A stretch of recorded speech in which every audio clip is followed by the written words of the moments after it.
You are watching college baseball on the ACC Network Extra. It's a great day for a ball game, so let's play two. As a late and great Ernie Banks once said, we've got a doubleheader for you from South Bend, Indiana, as Notre Dame seeks their second ACC Series win of the year and can do so today after beating the Clemson Tigers in Game 1 yesterday, 5-2. Glad you could join us inside Frank Eck Stadium. Alongside Tom Peterson, I'm Nick Valdesari. And Tom, Notre Dame was nearly flawless yesterday. The bullpen, the starting pitching, and the hitting. Probably the most complete game that Notre Dame has put together, certainly in the ACC this season, Nick. It was an all-around performance. Scott Tully was great on the mound. The bullpen, as you mentioned, threw 3 innings of scoreless relief, and the offense was enough in a 5-2 win over the number 9 team in the country, Clemson. Yeah, the Irish jumped out early to a 2-0 lead, scored one in the 4th, and then 2 insurance runs in the 7th and 8th. The 2 runs from Clemson, just not enough. We take a look at the pitcher for the Irish today. It's Tommy Sheehan, the freshman, getting yet another start. Well, the left-hander for the Irish, a freshman, has played beyond his years. You see the numbers. He's made 7 starts this season. Last week against Duke, a solid outing, 6 innings, 3 earned, 3 walks, and 5 hits. Didn't get the win in that ballgame. The Irish fell 6-3, but he pitched well enough. And the defense behind him, Nick, the same as yesterday across the outfield, Kirshner, Johnson, and Gilgenbach. Cavadas gets another start at first. Podkul, Daly, and Vierling right out the infield. The only change, Bryce Gray behind the plate with the doubleheader. David Lamanna, who we saw yesterday, will play in the DH role. Yeah, Bryce Gray getting his second start of the season. And the batting order, very similar to yesterday as well for Clemson. Kier Meredith, though, leading things off, and he's in the batter's box already with a 1-0 count against Tommy Sheehan.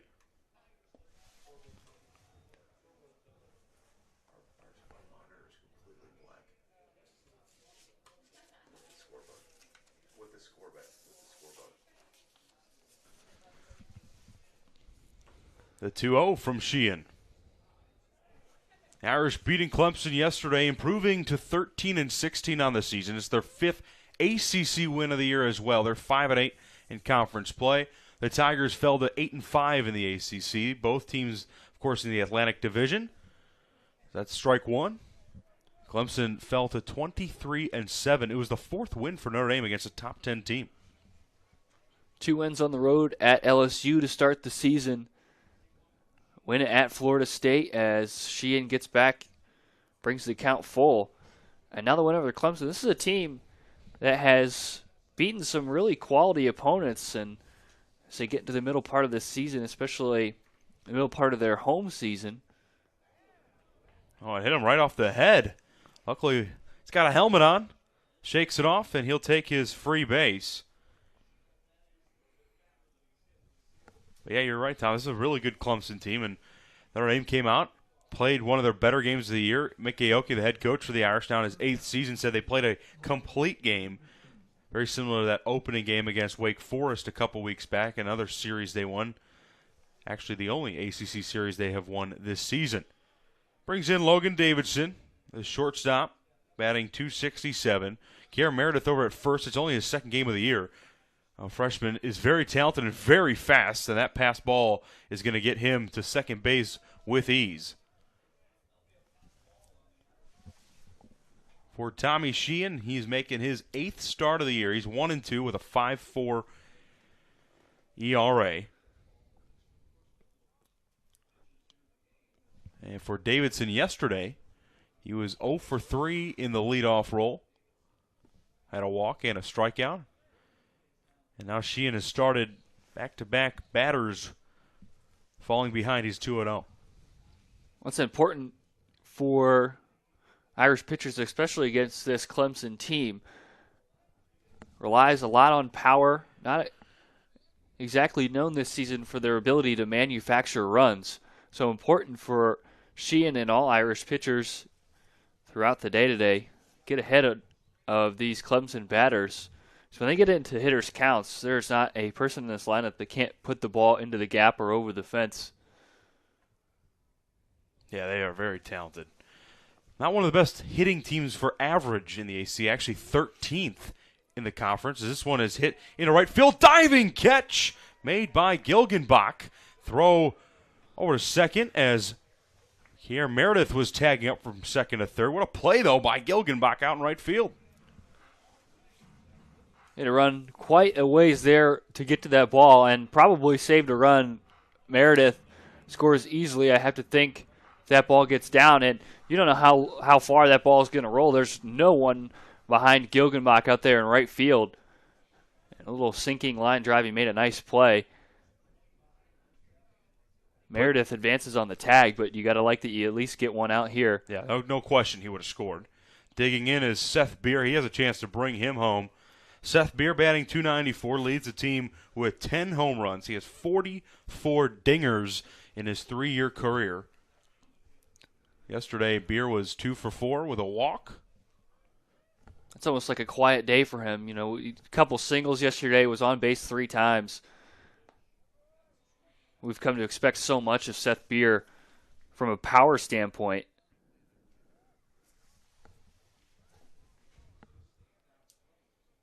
Yeah, he's got one of the best combinations of power and contact, that's for sure, in all of college baseball. That's why he's one of the highest prospects leading up to the 2018 MLB draft this summer. So he takes time. But I think he was quiet, too, because there were 2 instances in the later innings where Cole Kmet was able to get him out. You know, you have the bases loaded with Seth Beer, and Kmet forced a pop-up. But Beer drives one high up. He got underneath that one again. First baseman Cavadas underneath it. He makes the play. That's a play Cavadas failed to make yesterday, but the sun not as glaring as it was yesterday. Well, it was a tough day here at Frank Stadium yesterday for outfielders on both sides. It led to a couple of runs for both teams, and we saw down the line Cavadas yesterday up against the Clemson dugout couldn't make a grab. The Irish were able to escape the jam eventually. But a big second out for Tommy Sheehan here as Cavadas this time able to come through. He's got to face Chris Williams, though, the right-handed hitter. Second on the team in home runs. First on the team in RBIs with 30. He can drive in his 31st with Meredith over at third. What a luxury it is to have Kier Meredith in the lineup now with that speed playing center field. We saw his range yesterday out in the field as well. So Williams takes a big hack. For Tommy Sheehan, his last time out, it was 6 innings pitched, 5 hits, 3 earned runs. His second quality start of the season, but it was a loss to Duke. The Irish couldn't complete that game. In fact, got swept by the Blue Devils last weekend. But a nice pitch there from Sheehan, and looks like he's finally getting ahead on batters here in the later rounds of this first inning.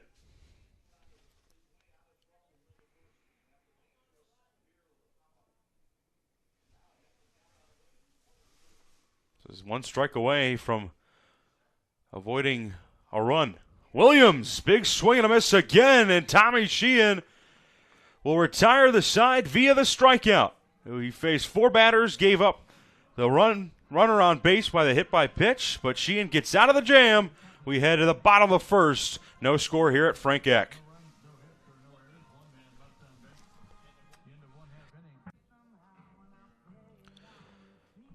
On the mound for Clemson today, it's Brooks Crawford, number 19, the junior right-hander who missed most of last year but did earn a win against Notre Dame last year and did so the year before that. He's 2-0 against the Irish. He likes to see the Irish as he makes his first start against Notre Dame now.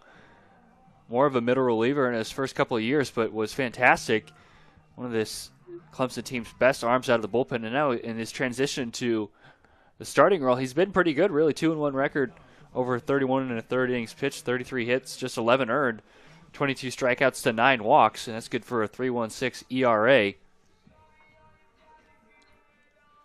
His last start against Boston College, Crawford went 5 innings, gave up 6 hits, 2 earned runs. Got the W against the Eagles there. We noted before the broadcast he has not pitched a game, or I should say started a game where he's pitched more than 5 innings.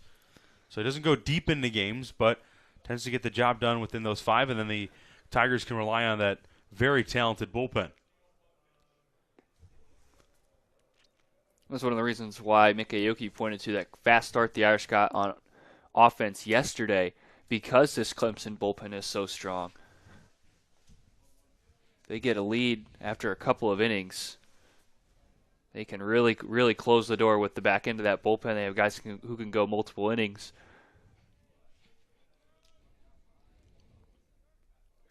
As Cole Daly, the shortstop, leading things off for Notre Dame. He was 1 for 2 with an RBI and a walk. Also had a run. Third base umpire John Haggerty saying Cole Daly did not go. So a 2-2 count. A.J. Lostaglio, the home plate umpire today. Now the 2-2 from Crawford. Outside, full count. So both pitchers starting with a full count against the leadoff man. Meredith got hit by a pitch in the top of the first, and Daly will take his walk. So a leadoff walk by the shortstop and brings in Jake Johnson. The Irish attacking early. By that I mean being patient this time rather than swinging the bat. Yesterday, the Irish had 4 hits in that first inning. Really got off to that rapid start, and it was, as you said, Nick, a really aggressive approach at the plate, looking for fastball counts. And against Brooks Crawford today, more of a contact pitcher. Fastball sits about 88, 91. Irish are going to have some pitches to swing at today on another good day to hit. Really, yesterday saw a couple of balls leave the ballpark and had some wind moving from left to right, but slight breeze pushing to left field might be a helping wind yet again today. Yeah, the flag's pointing outwards. So wind going out of the ballpark. Johnson takes the ball. Daly over at first. Has 12 stolen bases this season on 14 attempts. Johnson batting .295 on the year.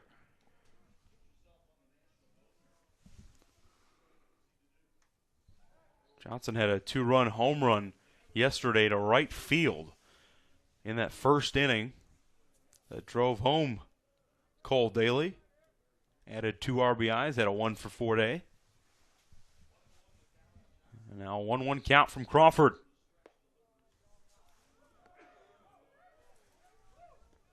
Didn't get that pitch, so 2-1.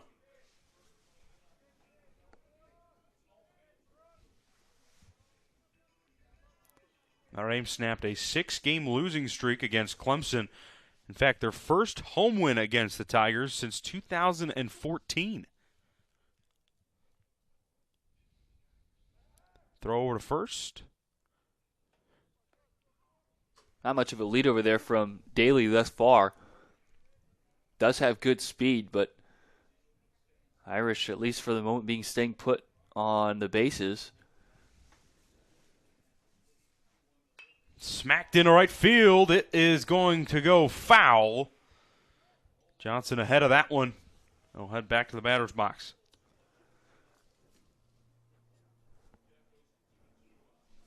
Johnson missed extra bases by a couple of feet there, and Daly was well on his way to third.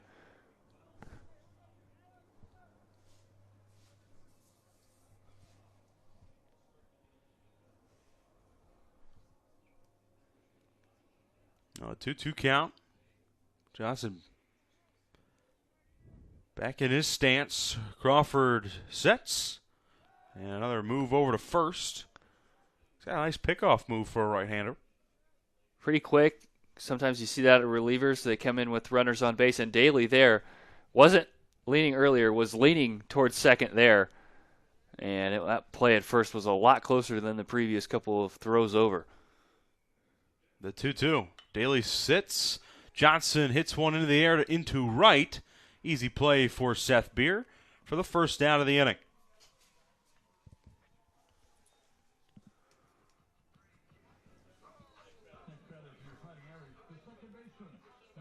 Good contact from Johnson, but didn't get one to land before Beer was able to range over and make the play. Looked like that fastball caught him just a little bit on the inside part of the barrel. And when he was just out in front of that ball down the line, it was just a hair late. Couldn't quite turn on that ball. So I'll give Nick Podcool, the second baseman, a chance. Podkul, what a day he had yesterday. 3 for 4 with an RBI. And that RBI in the 7th inning was a nice insurance run at the moment. Irish went up 4-2 heading into the 8th because of that.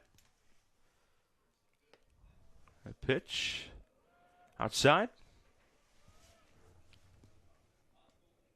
Podkul batting .362 on the year. 23 RBIs, tied with Matt Vierling, the cleanup hitter for most on the team. Podkul having a breakout sophomore, or I should say junior season with the Irish. Check swing. But he went around, so strike one. Went a little chase in there. Yeah, tried to pull back, but home plate umpire Staglio made the call.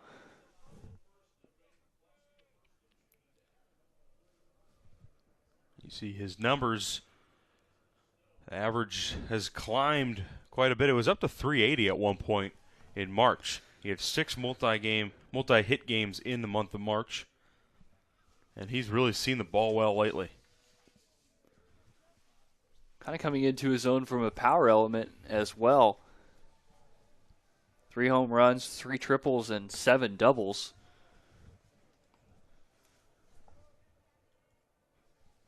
Yeah, what can he not do?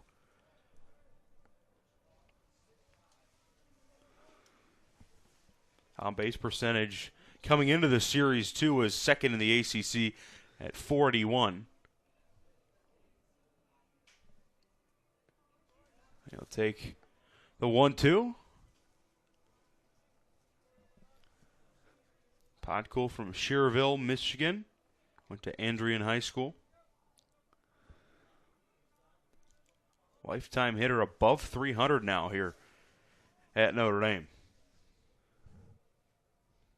Wouldn't be surprised if we saw Daly moving here. Podkul not a very likely strikeout victim. Daly stays. The pop-up for Podkul. Meredith ranging over. Collects the ball for out number 2. So Brooks Crawford walks Daly to start things off, but he's gotten the other 2, the next 2 I should say, batters out. And it brings in Matt Vierling with 1 man on, 2 outs. Podkul just gets underneath this ball. Might have jammed him up just a hair. Long run for Meredith, who perhaps didn't quite get the best jump off the bat. I mentioned his speed, and he's playing pretty deep out there in center field against Podkul and now Vierling. So Matt Vierling on the first pitch. Pops one up. Williams in play. Collects it for out number 3.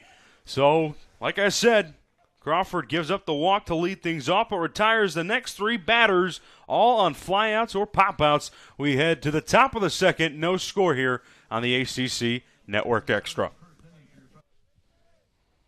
First pitch strike to Robert Jolly, the senior, the designated hitter today. Jolly making his 28th start. He's got 16 RBIs. He did not play yesterday, but has been one of those seniors, Tom, that has really stepped up in his final year with the Tigers. Yeah, a group of 3 or 4 of these seniors for Clemson that has, as you said, really come forward, has complemented some of the younger players in this lineup really well as Jolly goes down swinging. Great start for Sheehan on 3 pitches there with the strikeout. Yeah, Sheehan starts this inning a little better than he did the first. You know, we talked to head coach Mickey Oki. It's important for Sheehan to start with first pitch strikes. Did not really get in that groove the first inning, but towards the end of the inning, you know, he got Chris Williams down on strikes, gets Robert Jolly down on strikes, now 2 strikeouts in a row. Yeah, I mentioned already in this first inning, important to get started against this Clemson team with first pitch strikes, getting ahead in the count. As Wharton pops one up, Sheehan's got the play for out number 2. 2 quick outs for Tommy Sheehan to start the top of the second.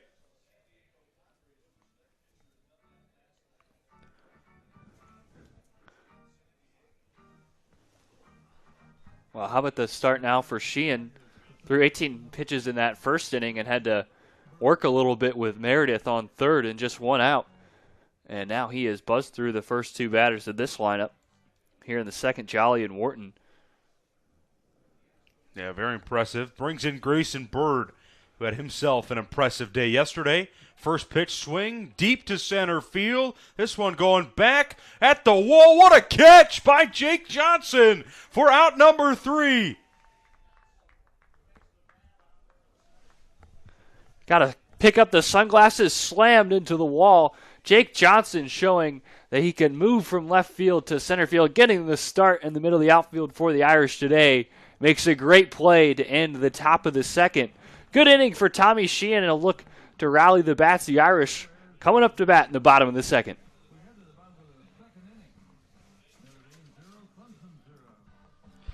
Jake Johnson has never committed an error in his career at Notre Dame, the senior outfielder from Atlanta, Georgia. And not that there would have been an error had that ball fallen into center field, but what a catch. Amazing, and really a ball hit right at him. It's hard as an outfielder with a ball like that, knowing which way to turn. But he made a straight running attempt right back at the 400 sign over his head in center field. And just a fantastic catch, robbing Grayson Bird. As we take another look, you can see looking over his right shoulder, and then reaches over the top of his head and almost immediately runs into the wall. All smiles. He's got to go pick up the sunglasses, and certainly Tommy Sheehan appreciates that kind of an effort. Made for a quick inning there for the Irish left-hander, and turns the bats over for this Irish lineup. Yeah, quick 1-2-3 inning of work for Tommy Sheehan. And it means the Irish are back in the batter's box, starting with Alex Kirshner. Kirshner batting .333. He's got 11 RBIs, 7 doubles, 2 triples. Kirshner, during the week game against Chicago State, had himself a double, a triple, and a single. Just a homer shy of the cycle. Fouls that one back. Hits the top of the press box. We felt it in here. There you see his season stat line.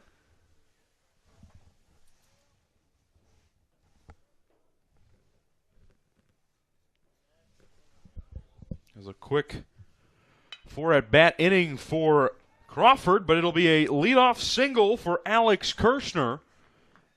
And so the 2 leadoff men for Notre Dame in the first and now here in the second have both gone on base. And now Kirshner, after his 1-for-4 performance yesterday, extended a hitting streak. He's got 10 straight games with a base hit. And he gets that one out of the way. He doesn't have to worry about that for the rest of this one. And for the second straight inning, the Irish have the leadoff man aboard. It's the first hit of the ball game for either team. The third base runner, it was a hit by pitch by Sheehan of Notre Dame, so Clemson has had 1 man on, and then Cole Daly, the shortstop for the Irish, was left on base in the bottom of the first. It's Nico Cavadas, the left-handed batter, batting .241 on the young season. 6 RBIs, 2 doubles. Got 9 runs as well. Playing first base today. He's played designated hitter for the most part, but getting the start at first for the second straight day as he looks at strike 2. 0 for 2 yesterday, but did walk and score a run. Yeah, and for a freshman, I think he's been really, really good. He's seen the ball very well over the last month, and that's why Mickey Oki has elected to put him back in the lineup. Gets good contact here into center field, but no problem for Meredith for out number 1.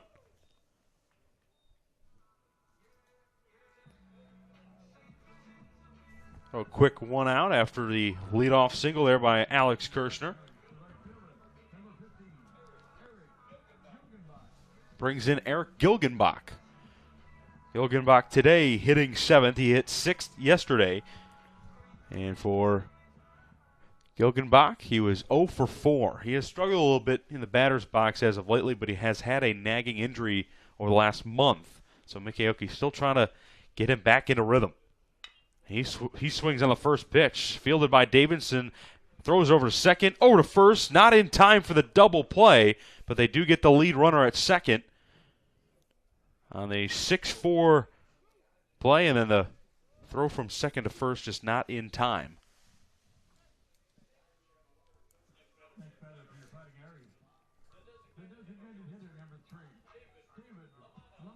Looked like there's a little bit of a hesitation there from Green at second base up the middle on the transfer. Couldn't quite get that throw out in time. Gilgenbach has decent speed. We saw him make a nice play out in right field earlier on a long run. He beats it out. He's at first. David LaManna trying to drive him in. Taking a look at that play, you saw the fielding play by Davidson. Threw it over to Green, who then threw it over to first baseman Chris Williams, but Gilgenbach running it out just in time to save him from the double play.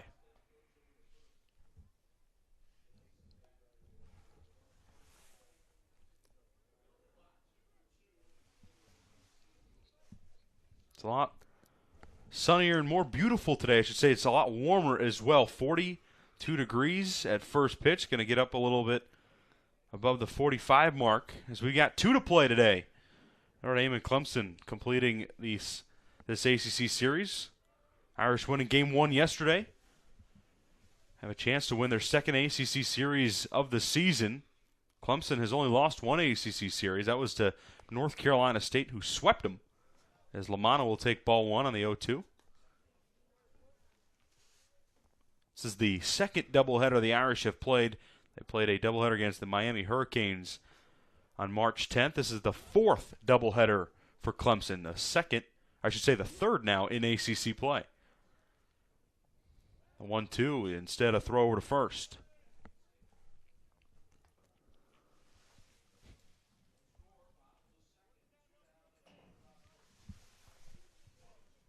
LaManna yesterday was 2 for 3, so Aoki had to keep him in the lineup.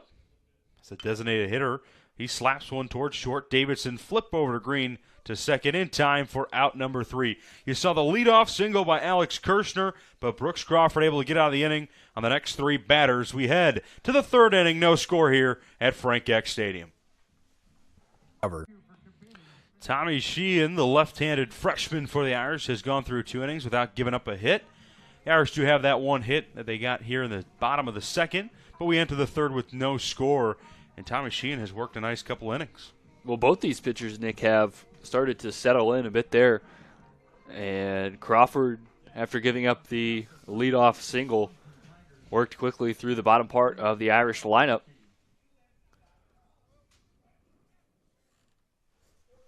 And it's the bottom part of the lineup, 8-9-1 hitters. Starting with the catcher, Kyle Wilkie. Wilkie, 218 is his average on the season. Yesterday, I should say, Wilkie went 0 for 3, had a walk, struck out. He'll take ball 1.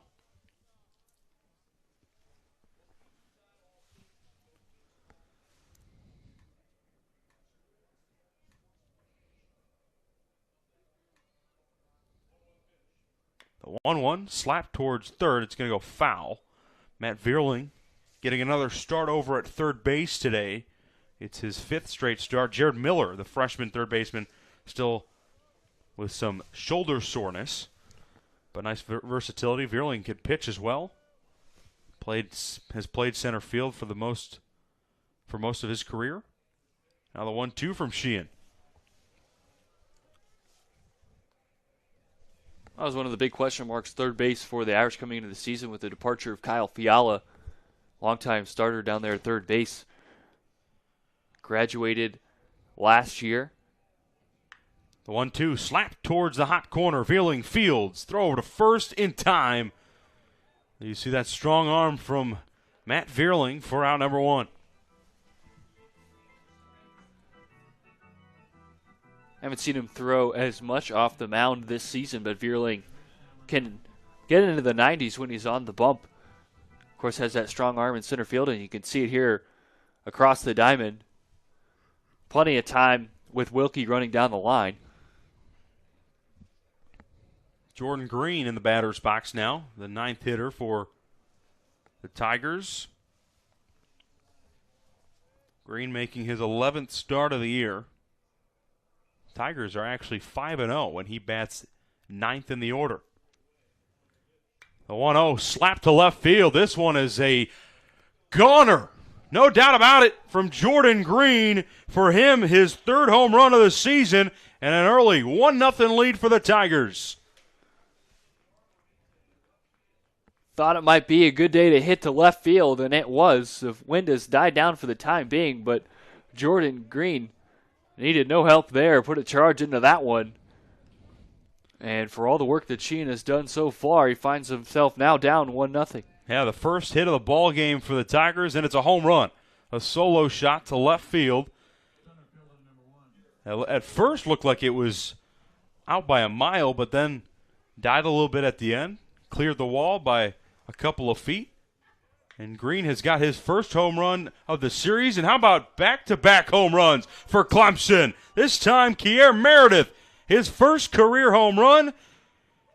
And it's 2-0 Clemson. I have a sneaking suspicion that Kier Meredith is going to be a pretty good baseball player here in his time at Clemson. Just his second career game after an injury in the fall. First career hit was a triple. Went 2 for 3 yesterday and now gets the first career home run. If Green's was a no-doubter, I don't know what that one was because that was gone by a mile. Yeah, you could tell by the body language of the right fielder, Eric Gilgenbach, that he had no chance on that ball. So back-to-back home runs. Davidson's going to lay down the bunt. He's got the speed. Sheehan throw to first, not in time. 3 straight hits for the Tigers. 2 home runs, and how about a bunt single?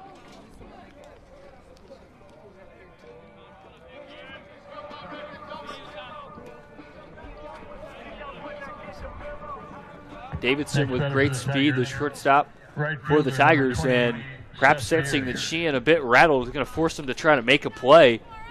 And the bunt down the third base line is always a tough play for a left-handed pitcher anyway. And catching the Irish off guard, maybe. Back-to-back home runs, you lay down the bunt. And Davidson's over at first with a big lead. Doesn't get any easier, too. Seth Beer, the home run power that he's got. It's amazing, too, with Jordan Green and Kier Meredith. Both guys 5'8" to 5'10", weighing about 170 pounds, but the power they showed here in the third, quite remarkable.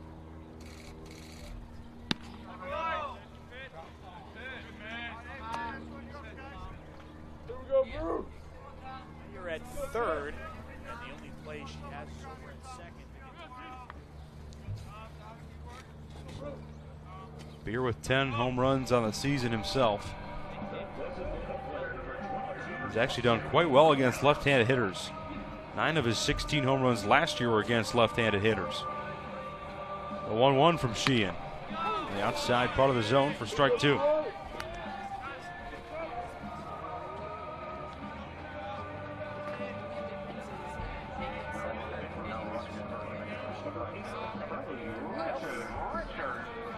Clemson doesn't run often on the base pass, but Davidson does have 6 steals and 8 attempts down there at first. Sheehan's going to check on him.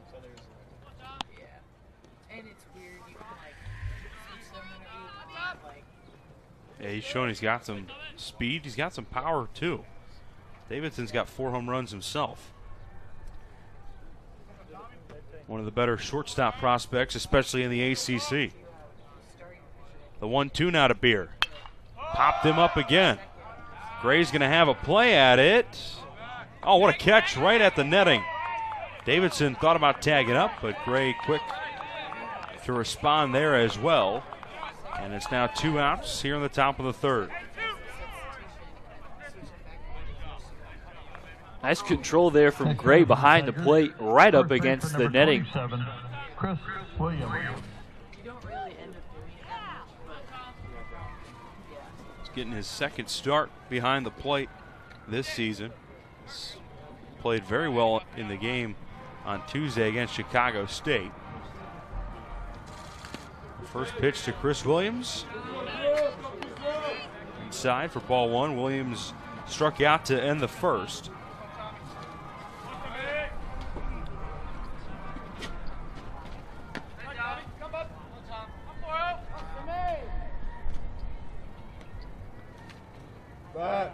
Check over at first to Davidson.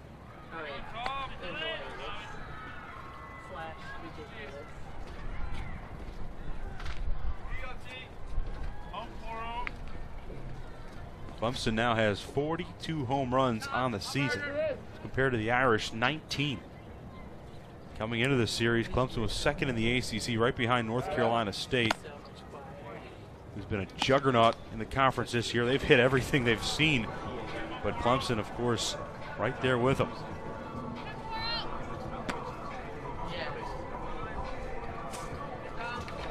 Davidson with a big lead, still over at first. And the 1-0 from Sheehan.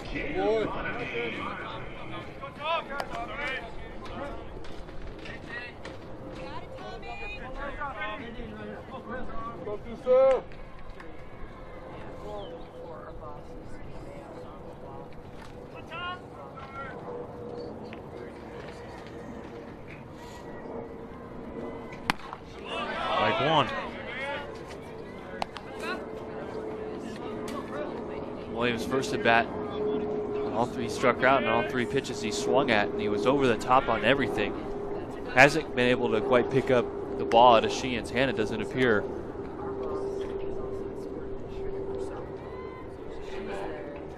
Now the 2-1 delivery inside for ball 3 and a hitter's count. The head coach Mick Aoki talked about in regards to Sheehan. He wants the freshman to get ahead in counts, gives him the best advantage, but it also tends to get those Tigers batters out a lot easier as well. But even in these counts, Aoki wants Sheehan to avoid the barrel. The barrel's already gotten 2 home runs for Clemson in this half inning. Now a 3-2 count, 2 outs.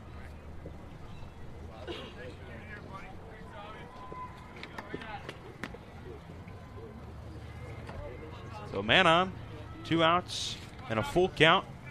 2 runs already scored here in the inning for the Clemson Tigers. The payoff pitch, high and inside for ball 4, and it's now 2 men on with 2 outs.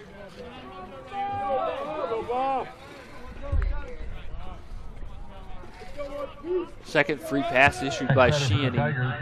He hit Q Meredith there to begin this game, rather, back in the first inning.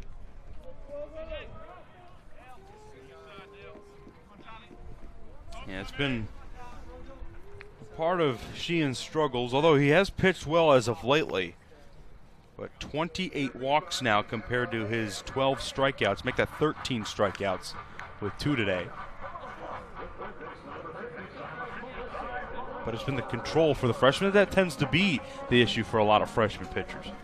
Yeah, sometimes got to think that you got to be perfect coming in, getting the role as the Saturday starter.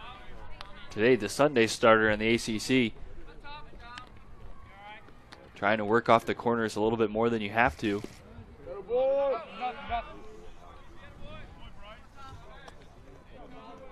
Yeah, like I said, he pitched very well against Duke last time out. The Irish and Sheehan suffered the loss in that one, but his second quality start of the year. He's facing Robert Jolly now, who's 0 for 1 with a strikeout. Jolly's got 2 men on with a chance to drive home a run. But Sheehan starts off 2-0. And another hitter's count coming.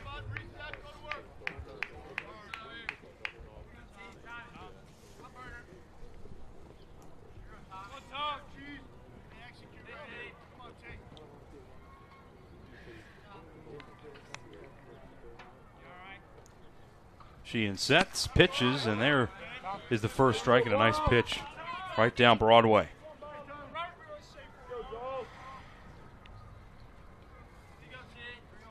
Sheehan has an older brother on the team, Jack Sheehan, who works out of the bullpen.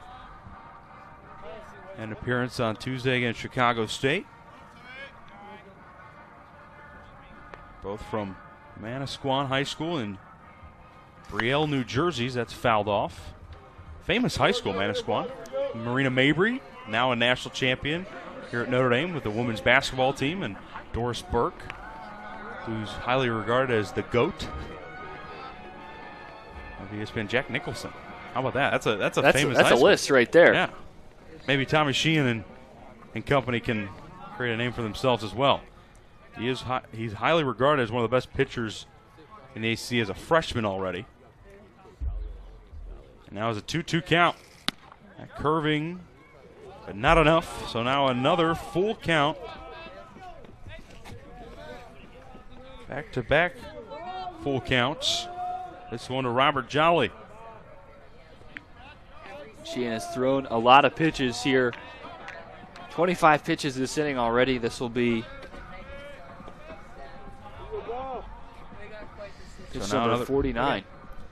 This will be number 49 indeed, and it is slapped. What a catch by Daly! The Irish have done it on the defensive side. They give up 2 runs, though. Kier Meredith with his first career home run.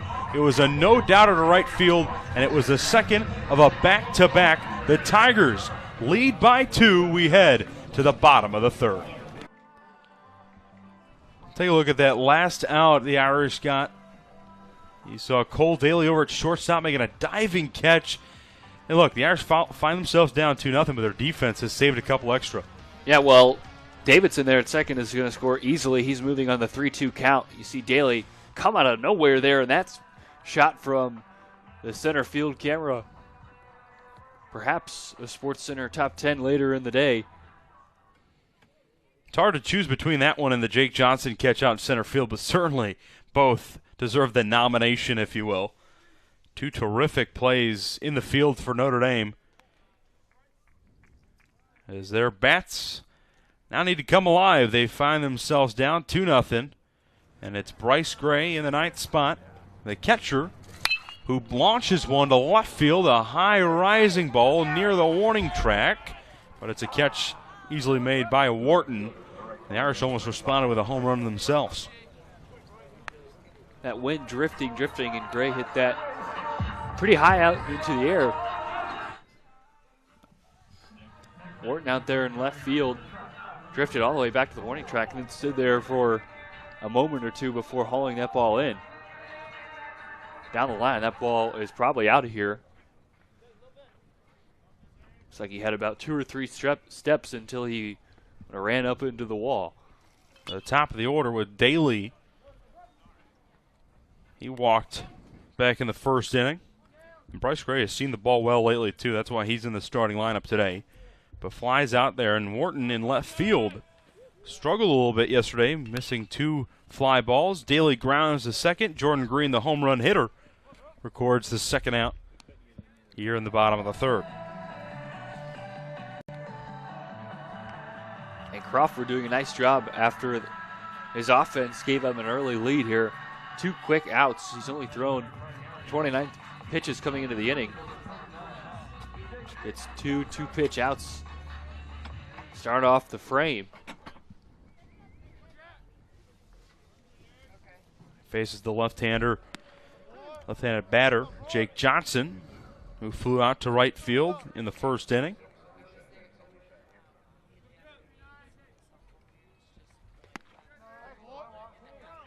That's ball 1. Johnson has a twin brother, Luke, who plays baseball at Butler.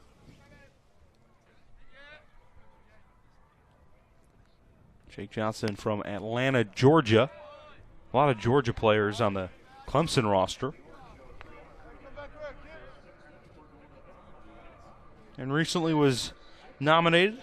He's one of 30 nominations for that Senior Class Award. That gets over the pitcher, Crawford. Davidson, the shortstop, ranges all the way over, but by the time he does, Johnson's safely at first. Ball with a little topspin right off the turf infield here. Just popped over Crawford's head, and he really would have been the only player in the infield that would have had a chance of that. Johnson with good speed. And Davidson did what he could, but no throw there, and an infield 2-out single there for Jake Johnson. And the second hit of the day for the Irish. Nick Podkul looking for his first hit. Gets his second try in this at-bat. Flew out to center field in the first. He looks at strike 1. Let's take a look at that. Johnson 2-out single. A high bounce and no real chance for the infield. Green was shifted over at second base, shading towards the right side of the infield anyway.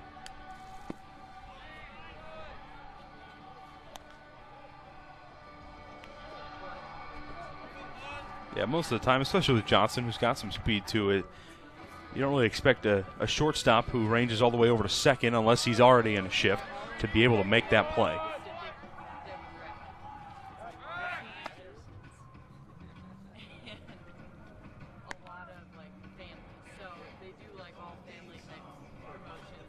Clemson out to the early 2-0 lead. The Irish did exactly that in game one yesterday. They got 2 runs in the first inning. Clemson responded with 1 in the third. And that one is upstairs and off of Podcool. So now 2 men on with 2 outs. Crawford trying to establish the inside part of the plate. And against Nick Podcool, that's important. He has so much plate coverage. Shown the ability not only this series, but really all season to hit the ball to all parts of the field. And the inside corner going to be big for Crawford on a day like today. That time, ball ran up inside. Podcool took that one, it looked like right off the upper ribs, left shoulder. He's shaking it out a little bit at first base. But what looked like to be a harmless inning, Nick. Infield single and a hit batsman. You bring up your 4-hitter and Matt Vierling, and all of a sudden the Irish have a run-scoring opportunity. It's their first at-bat with a runner in scoring position, and it's Matt Vierling, the cleanup hitter. Podcool getting hit by a pitch for the 9th time this season. He leads the team by quite some margin. The next is Alex Kirshner with 5. I always wonder if that's something you want to lead your team in. I think about Anthony Rizzo, right, real close to the plate. It normally isn't, but it helps your on-base percentage. That's right.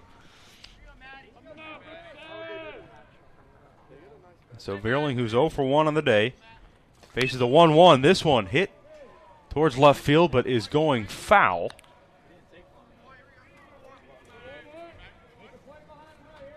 Matt Vierling's got some pop himself. 4 home runs this season.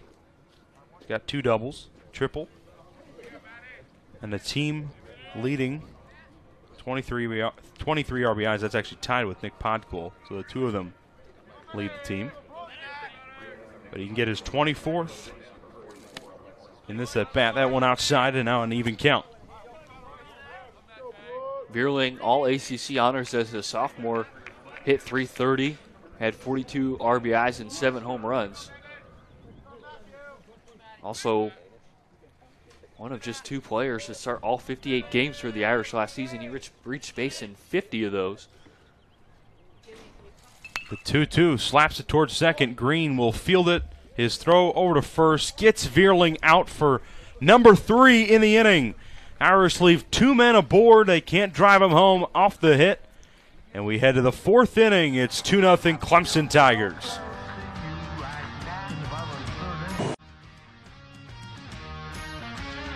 It was a quick first 2 innings for Tommy Sheehan, just 7 batters to get the 6 outs. But the 3rd inning proved to be troublesome. Back-to-back home runs by the Tigers, but he's back on the bump for inning number 4, and he's got the 6, 7, 8 batters to face in Drew Wharton, Grayson Bird, and Kyle Wilkie. And Drew Wharton popped out to the catcher, Bryce Gray, back in the 2nd inning, and he'll lead things off here to start the 4th. Important inning for Sheehan. After last inning, struggling for the first time, Nick Aoki wanted to see a lot of pitch efficiency from his young freshman, and especially with the doubleheader today, you'd love to see your starter go 5, 6 innings, try to turn it over to the bullpen. Slap towards third, fielded on the backhand by Vierling. His throw in plenty of time. What a play by the junior third baseman, Matt Vierling. The infield has been so good all season long, and certainly is doing it again today. Vierling not showing any rust down there at third base. Now made a couple consecutive starts there after spending most of his time this season in center field. And a nice backhand pick, strong throw across the diamond. Second time he's been able to show off that arm, the long ranging throw. Digging in now is Grayson Bird, and you talk about nice defensive plays. Bird hit one to the warning track in center field. Jake Johnson with the catch right at the wall. One of 3 really nice defensive plays by the Irish through 3 innings and a third.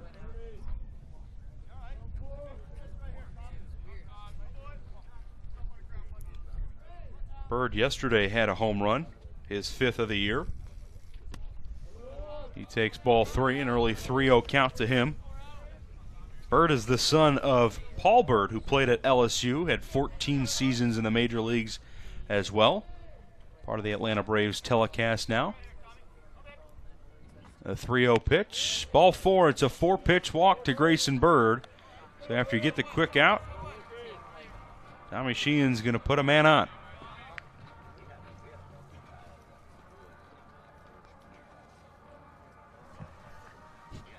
Next batter for the Tigers, the catcher number 10, Kyle Wilkie. Second walk and third free pass now for Sheehan.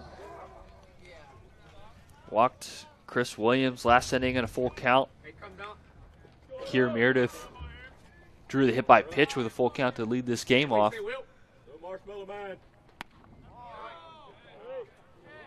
Yeah, 29th walk of the season by Sheehan compared to his 13 strikeouts. That's been the issue for Sheehan in his early career here at Notre Dame, and now a mound visit early with Chuck Ristano, the pitching coach for Notre Dame. I haven't seen anything specifically mechanically from up here. I don't know if Ristano has seen anything from the dugout. But it could just be now 5 straight balls after lead-off ground out by Wharton to start things off if Ristano just wants to calm Tommy Sheehan down. No action in the bullpen yet. That's surprising. I think Mickey Aoki really only has no choice with 2 games to play today. Can't really stretch the bullpen too long. Yeah, the Irish used 4 guys out of the pen yesterday, but 3 of those pitched no more than just a third of an inning. So they have those guys at least, but you're absolutely right, Tommy. You don't want to stretch your entire pen deep, especially if you fall behind early here in this game and still have a chance to win Game 3. Now, of course, Notre Dame still has ample opportunity to win Game 2 right now, but you got to play a strategy game because you have 2 games coming back-to-back. Yeah, I think that Cole Kmet, after throwing 57 pitches yesterday, at the very least is limited. You might see him if it's a 1-out save type situation or coming in with a runner on base. But I wouldn't expect that he has a lot to give here for Notre Dame today. Other than that, both these sides probably have a full bullpen here to start Game 2. Yeah, Kmet, 2 innings and a third and a save yesterday for Notre Dame. So that is now 3-0. So Sheehan has thrown 7 straight balls. It was a 4-pitch walk to Bird, and has a chance to be the same to Wilkie. Wilkie 0 for 1 with a ground out to third back in the 3rd inning. The 3-0 outside. Back-to-back 4-pitch walks by Sheehan, and it's walk number 30 on the year.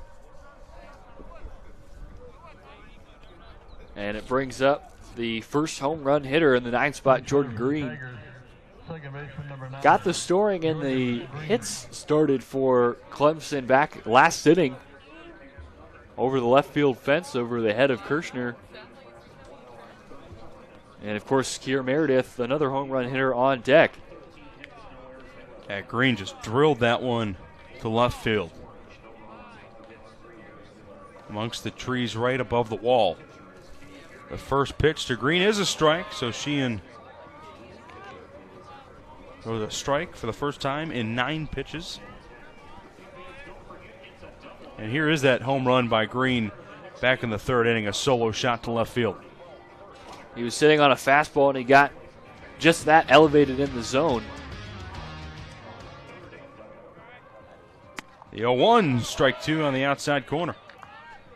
You can see the adjustment from Sheehan already. He went breaking ball for a strike, pitch number 1, then goes outside corner with the fastball.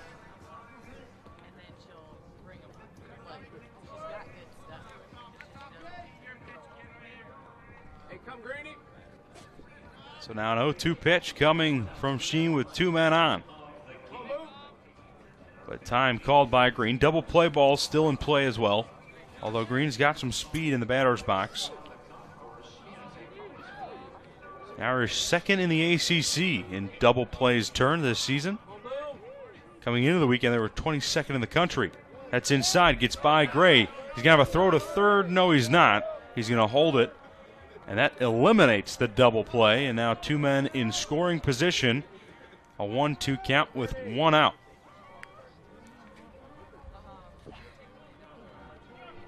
Potentially a tough, wild pitch there from Sheehan. Eliminates the double play. Gets rid of the force out up the middle. And it also forces the Irish infield to take a step in, playing even with the bag. The 1-2 over Podcool. You mentioned, Tom, that the Irish are playing in. It's going to score 2 runs, and it's RBIs number 2 and 3 on the day for Jordan Green.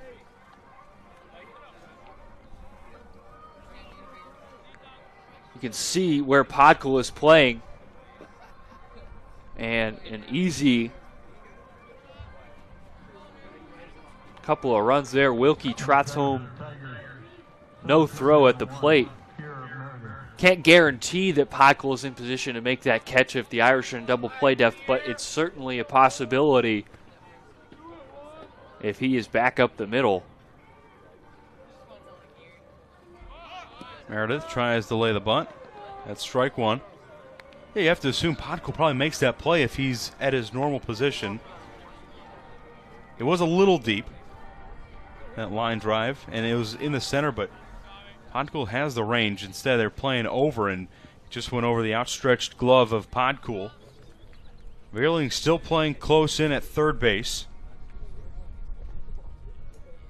The 0-1 to Meredith. Inside, hits him on the head. That's the second time Sheehan has hit Meredith on the crown, and he'll take his free base for the second time today. He's still 1 for 1 with the home run, but his 3rd time on the bags. Sheenan's been trying to throw that breaking ball to left-handed batters, and it's just not been able to snap anything off. Second time it runs up on Meredith.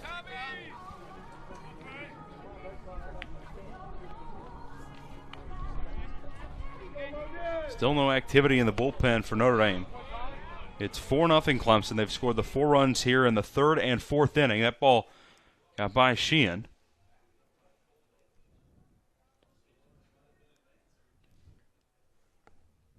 And it's Logan Davidson awaiting the next pitch as Gray gives his signal to his pitcher.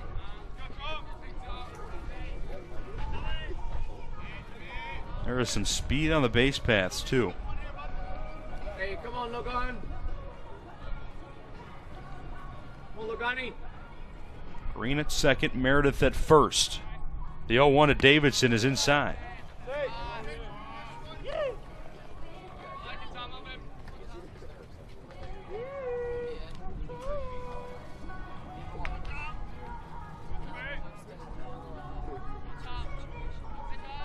Now 1-1 count with 1 out. The delivery. Meredith thought about going to second. He's going to be now stuck in a pickle. Cavadas. Throw to Podcool. He gets a tag. Now the throw to home. In time. That's a double play by the Irish. And the defense remains perfect on the day. Clemson does pick up 2 runs on 1 hit. Green a little shaken up after the play. But now, perhaps a change in the call. It looks like second base umpire Brent Rice did not call the tag out by Podcool. It was close up the middle, definitely out at home for Green. He was caught there at the plate. It looked from our vantage point that Podcool was able to make the tag. I would have to think that Mick Aoki is going to ask for the replay, and he is, so the Umpire and crew is going to head over for. Yeah, second base umpire Randall Doolin. It looked like Podkul had gotten the tag. You're absolutely right, Tom. There's no question at home. And Jordan Green finally able to get up and shake it off. He's a little shaken up on that slide at home. He went head first. You see him gingerly walk off the field. But let's take a look here at this play. I'm not sure what Meredith is thinking. I don't know if he's confused on the signs, but he takes off almost like he's stealing. And Gray was kind of caught there in between. Cavadas chases. And the second place umpire, Rice, or rather Randall Doolin, looked like he indicated the out call. He did. So this could be a Clemson challenge as opposed to a Notre Dame challenge. Here's another look from the side angle. That's a great angle by our camera crew. And I don't know, Tom.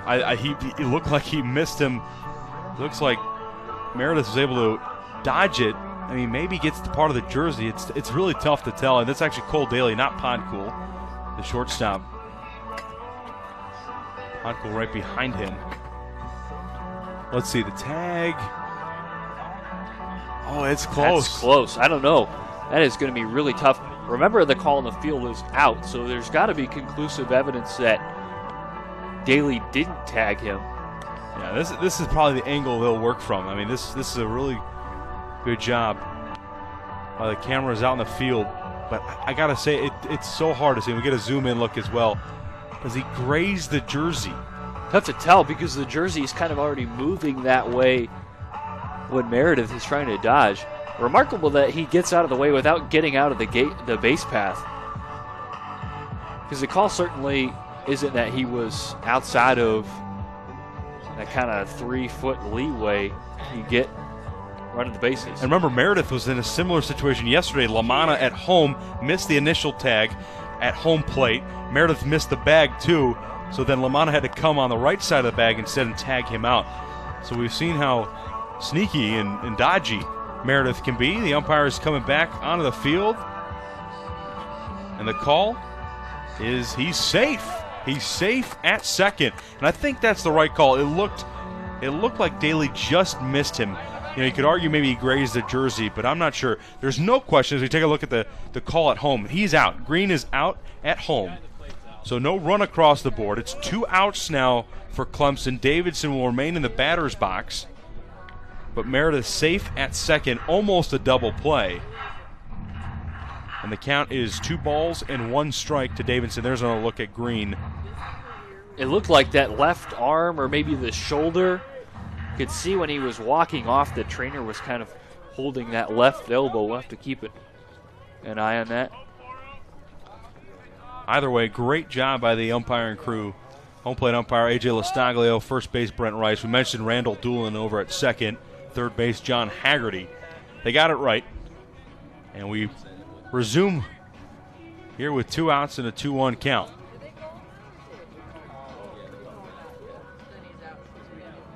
But Daly missing the tag, but the Irish get the important out at home plate. Come on, Logan. The delivery to Davidson, a grounder to short. Daly picks it up, throws over to first in time, so that'll end the inning. 2 runs across the board for the Tigers on 1 hit. And we now head to the bottom of the 4th. It's a 4-run lead for the Tigers.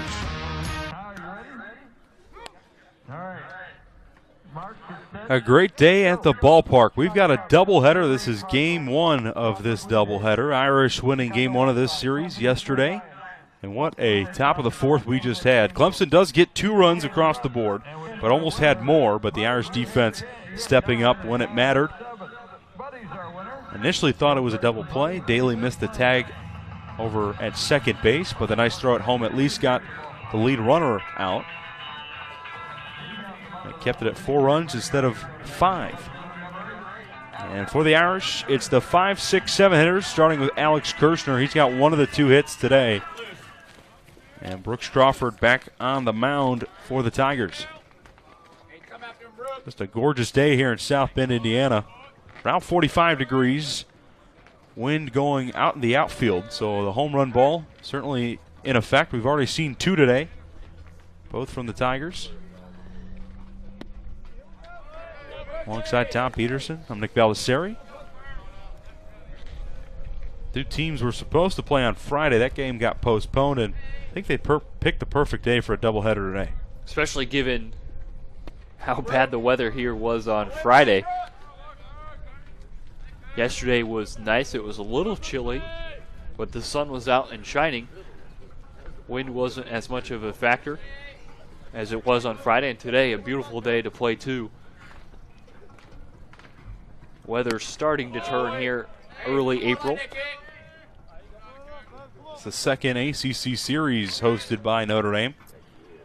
They beat the Wake Forest Demon Deacons in 2 games out of the 3 2 weeks ago. 3-1 pitch in there for strike 2, and now a full count. Kirshner came in today batting .333. A former walk-on. Slaps ones toward third. It's fielded by Grayson Bird. A throw in time for out number 1. Good job, Chris. Attaboy, Chris. Nice pick down at first by Williams. Bird had to make a couple of steps in on that ball, and the first baseman bailed out his defensive counterpart down there at the hot corner. Kind of a throw on the run. Kirshner, decent speed down the line. And there's the stretch in the pick by Williams. Yeah, nice play over at first. Nico Cavadas steps in. There's a shift in the infield. Shortstop Logan Davidson playing right behind the second base, with second baseman Jordan Green playing in shallow right field. Cavadas lets one rip into right field. Seth Beer, though, is underneath it and makes the grab for out number 2. To his credit, Seth Beer has had a nice defensive presence here in his first couple of games. Made a really strong throw from right field on an Alex Kirshner single that he tried to stretch into 2 yesterday. And there makes a nice play on Cavadas. That ball had a lot of topspin on it, was diving down and tailing away from him a little bit. You can tell these are 2 defenses that are very good. No errors in this series yet. And you're absolutely right about Seth Beer, a guy that, you know, when you look at his scouting reports, especially for the majors, as one of the best prospects in college baseball, it's his contact and his power combination that has made him as good of a prospect as it is. It's his defense, I should say lack of defensive ability, where scouts have kind of been down on him. We have seen no signs of that in this series. He's been very good out in right field. Yesterday, in fact, threw out a runner at second base, so he's got the arm as well. Yeah, I don't think we're arguing that he's going to be known for his defensive prowess in the next level, but certainly has the ability to get it done at the corner outfield spot. And Grayson Bird will throw it over to first on the grounder, and a quick 1-2-3 inning for the Tigers. They lead by 4 runs here in South Bend, Indiana. We head to the 5th. Seth Beer is one of the most popular and one of the best college baseball players out there. Won the Dick Hauser Award as a freshman for Player of the Year. He's now a junior, but he was the 3rd Clemson player to ever do so. He will lead things off here in the top of the 5th. And we can expect to see him in the big leagues for quite some time. Yeah, enrolled early in Clemson out of high school. Before he did so, was considered by some to be a potential number 1 overall pick. Would have been the 2015 MLB draft. And he didn't disappoint when he got to Clemson. He had all sorts of expectations, but won effectively the Player of the Year award as a freshman. Has 44 career home runs and has lived up to those lofty expectations. Right now on the 2018 Prospect Watch for the upcoming draft this summer, MLB.com has him rated as a late first-round pick. Slated right at the number 27 spot. Griffin Conine, another ACC player from Duke, right in that mix as well, around the 20s. Beer 0 for 2 on the day, though. Sheehan's got the best of him so far. And really, outside of 2 pitches that resulted in 2 home runs and then the walks, Sheehan has been okay. He's only given up 4 hits. Yeah, that's kind of been the Achilles heel all season. Not only for Sheehan, but for, at times, the Notre Dame staff as a whole. Did give up those 2 hard-hit home runs and the single up the middle, but the base runners really haven't been that far. But that's also been the issue, and it's against the left-handers. He really has not been able to spin over that breaking ball against left-handed hitters. I'm not sure what it is. He's been able to throw it for a strike. Third hit batsman now plunked Kier Meredith twice, and now Seth Beer gets the free 90, and it's in that same spot. It's up near that shoulder. Yeah, so Seth Beer reaches base for the first time today. Incredible stat. He has reached now base via hit, walk, or hit by pitch in 149 games out of his last 154. That's 5 games in that stretch where he has not reached base. He's over at first. Chris Williams, the right-handed batter, swings and chops that one right behind home plate. Williams 0 for 1 today, walked back in the third. Struck out in the first.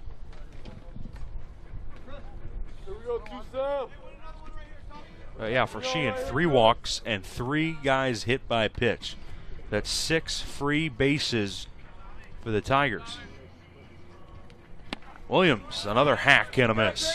Still no activity in the bullpen, though.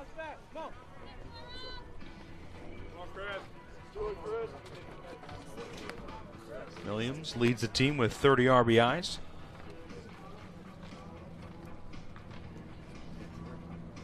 There's a look at the empty bullpen.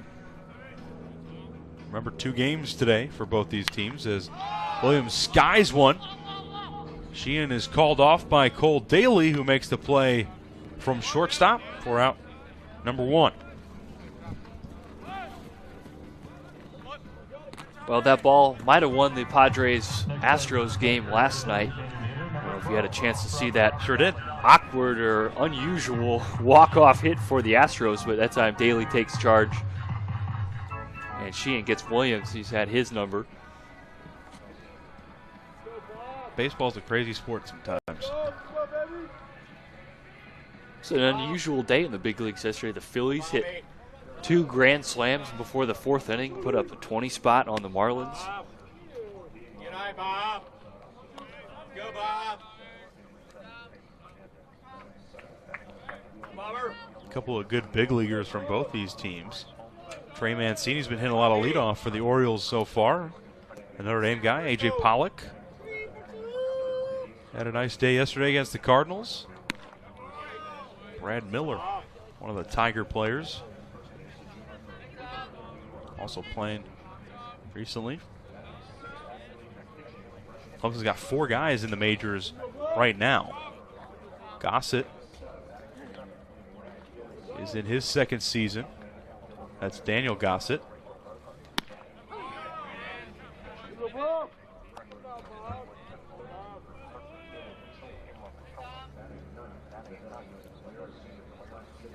Gossett, one of those young, interesting players for the Oakland Athletics. That's another roster that seen quite the turnover over the last couple of years. And now a 2-1 pitch to Jolly. That's strike 2. I thought it was interesting, too, with Cole Kmet on the mound yesterday for the Irish, a guy that's a dual sport athlete, playing football here at Notre Dame as well. Pat Connaughton, another one of those guys. Jeff Samardzija for Notre Dame. Those guys have gone on to have 2 options as a professional career. Not too bad. Now the 2-2 from Sheehan. Slapped right towards him, went off his glove. Daly will field. His throw to first, still in time, so a nice recovery from the infield off the bounce. And that's 2 outs in the inning, but a runner in scoring position with Seth Beer at second. Nice adjustment by Daly. You can see Sheehan jumps to make this play. I think the Irish might have had a chance at 2 if that ball doesn't catch the glove of Sheehan.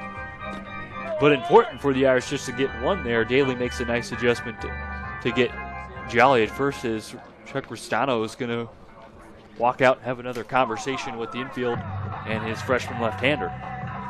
Yeah, the infield and the defense in general today has just been spectacular for Notre Dame. Has saved at least, I want to say, 2 runs, maybe even more. But Ristano still, and it's not, as a freshman, you need that voice of reason sometimes to calm you down. And he's will face off against Drew Wharton, who is 0 for 2 today, but you start to get into the tough part of the lineup. I mean, the 7 through 9 hitters for Clemson are no walk in the park, and this is Wharton, the 6th hitter in the lineup.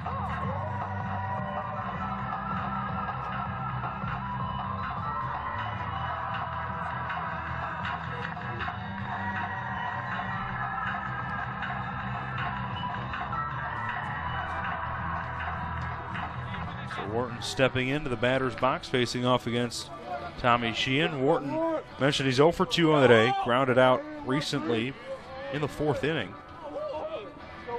The 3rd. That was before both Grayson Bird and Kyle Wilkie both reached base on walks.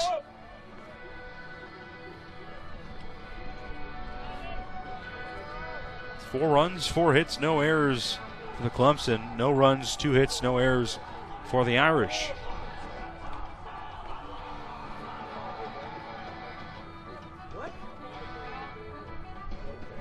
One 1-0 pitch coming from Sheehan. Nice breaking ball. Catches the outside part of the zone. Nice backdoor breaking ball from Sheehan. He's shown that ability early on in his career. That's the pitch right there that he's been trying to get across to left-handers. That breaking ball that catches the inside part of the plate, kind of that front door curveball to a left-hander, and has not been able to flip it over. This is a single into right field, waving around Seth Beer are the Tigers. He'll be safe at home, and it's an RBI single for Drew Wharton. He advances to second on the throw to home. The Tigers add a run for the 3rd straight inning here in the 5th.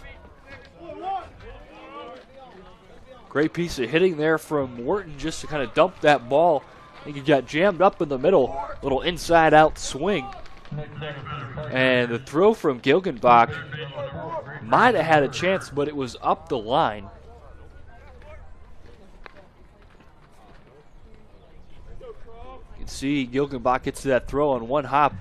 Ladies and gentlemen, a change in the Clemson lineup. Now batting, But Gray a senior from Costa Mesa, has to go up the line, and California, Sheehan, number 25, Patrick as you mentioned, Nick, Cromwell. for the 3rd inning, has seen a Clemson base runner cross home plate. Now 5 runs on 5 hits now for the Tigers. And for Drew Wharton, it's his 25th RBI of the season. It's a luxury to have him hitting in the 6th spot with 25 RBIs. Seth Beer with 25 RBIs. Chris Williams, the cleanup hitter, with 30. Brings in Grayson Bird, and he has had himself a series. He's 0 for 1 today. Walked in the 4th inning after flying out in the 2nd, but hit a home run yesterday in a 2 for 3 outing. The 1-0, foul back.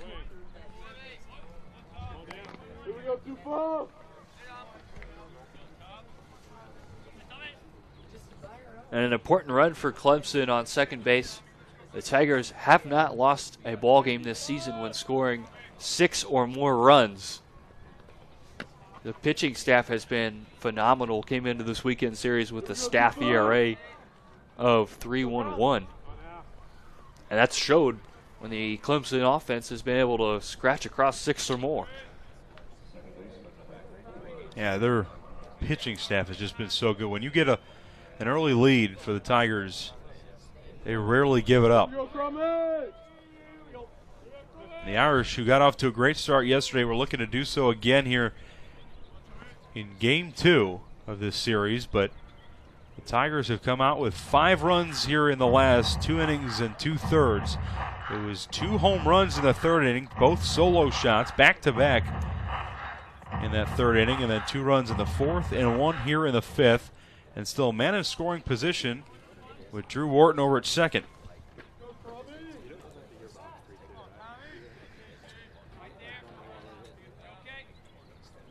Outside, Gray keeps it in front, throw to third. Ooh, Verley had to stretch out to keep that from going out of the infield. But safe at third is Wharton, and now he's just 90 feet away from scoring that 6th run, Tom. Second wild pitch for Sheehan. You can see that ball kicks behind. Gray takes one moment to find it, a nice heads-up play there by Wharton down at second base. As soon as he saw that ball kick out of the immediate range of Bryce Gray behind the plate, took third base. This one was in the strike zone, but fouled off, out of play. Gray's been awfully busy behind home plate today. A lot of stuff in the dirt. Has made a couple of attempted tags at home plate. Had a lot of activity there yesterday as well for David LaManna, who is expected to start the second game of the doubleheader behind the dish. And now the 2-2 to Bird. Gets one off the end of the bat. Daly Fields throw to first. Nice play by Cavadas to get that one in his glove in time for out number 3. But Clemson gets a run on one hit. They leave a man on third. We head to the bottom of the 5th. It's the 8-9-1 hitters due up for Notre Dame. It's been 4 innings of 2-hit baseball pitched by Brooks Crawford. The Tigers still has not given up a run. He's been really good. Gave up that single back in the first, or I should say back in the second. He walked a batter in the first, but really since then there's been no trouble for him. Yeah, longest inning was the first. He threw 17 pitches. He's gone 12, 16 cents. Just 57 through 4. He's been cruising. He's had his first 1-2-3 inning back in the bottom of the 4th. And he gets the bottom of the lineup in LaManna and Gray before it flips back over. He's really been cruising ever since he got the lead.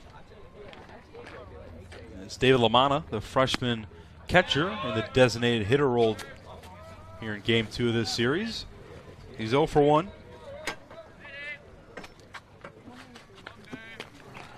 He hit a ground ball to end the second inning. Clemson infield threw to second, so it was a fielder's choice, but ended the inning nonetheless. LaManna will hit this one up the middle, but Jordan Green on the shift in perfect place for out number 1. Tough luck for LaManna. And he hit that ball just about as hard as anybody we've seen for this Irish lineup all day. Almost took off the head of Crawford. But Clemson well positioned defensively. I was wondering when I see a play like that. I think about 10 years ago that would have been a single about 99% of the time. But the change in analytics in baseball has allowed defensive alignments that put players in perfect spots. And a prime example there is Green, again in this at bat with Bryce Gray, is just about 10 feet, 15 feet behind second base, just shaded just to the right. You saw him there. He stands put where he got the out on LaManna as Bryce Gray looks at strike 1, now a 2-1 count. Gray hit one of the warning track in his last at bat. He led off the 3rd inning. Almost out of here. He'll smack one down the 3rd baseline. That's foul. Bryce Gray from Flossmoor, Illinois. His dad, Jason, played baseball at Illinois. Bryce was also a great high school quarterback. He has 3 of his 5 career hits in the last 3 games. This one to the hot corner is fair, but a nice fielding play and throw from Grayson Bird retires the second here in the bottom of the 5th.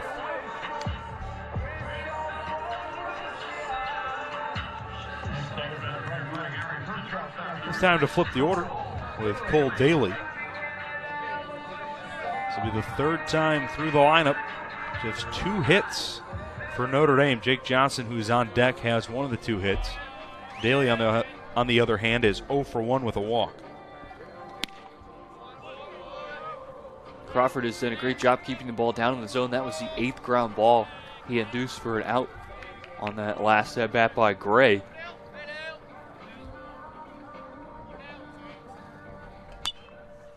A foul back, and that's a scouting report on Crawford too, right? Pitch to contact, gets ahead and counts. Really only has a fastball and a breaking ball if you're going to put a number on the amount of pitches he throws, but gets the contact and gets batters to miss off the barrel. And now a 1-2 count on Daly. Doesn't have a strikeout on the day, just the one walk. And now the 1-2. That one a little high.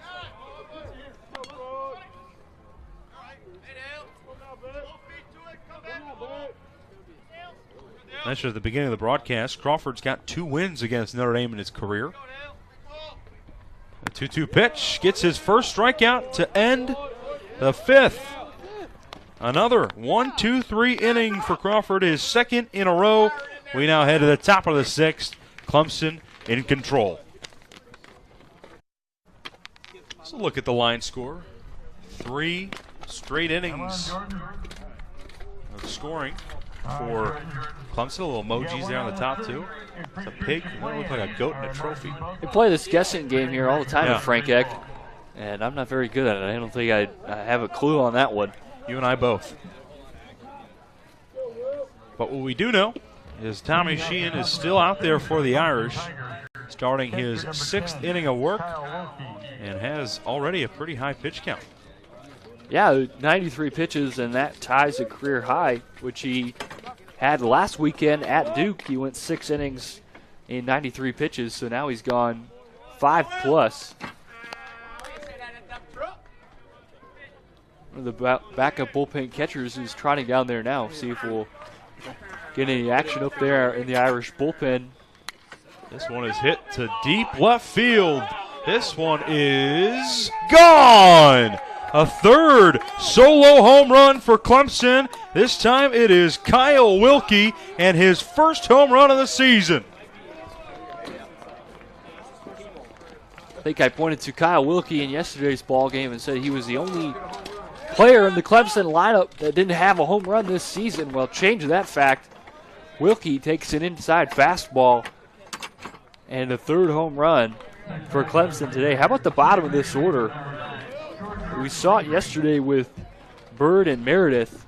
Today, the bottom part of this lineup for Clemson combined 3 for 6, couple of home runs. They've been on base all day, and there's that important 6th run for Clemson. I mentioned Jordan Green, who has one of the home runs. He will pop out in foul territory. Yeah, you're right. 6 runs for Clemson now. And for Wilkie, it was not only his first home run of the season, but as a sophomore, it's his first career home run. And so we've seen a couple of first career home runs. Kier Meredith, who's stepping into the batter's box now in just his 2nd game of his career, hit a home run back in the 3rd. You saw warming up in the bullpen, it was Brandon Kennard, a left-handed pitcher for the Irish.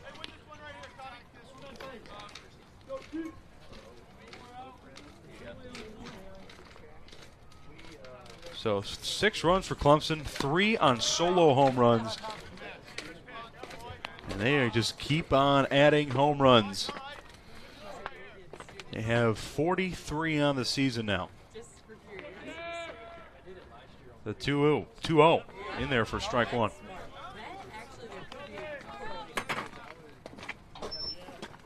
Here's a look at Meredith, who took a pitch off the shoulder in his last at bat. He's been hit twice and has that solo home run yet to be retired. He hits one to left, but no problem for Kirshner for out number 2. I don't think we've seen him hit a soft baseball this entire weekend. Went 2 for 3 yesterday. Yeah, Kier Meredith is a prospect to watch.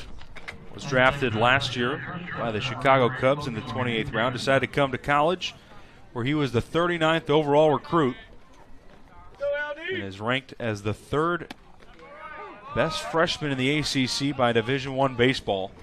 And already in his 2nd game has shown just why. He's trying to make up for lost time again.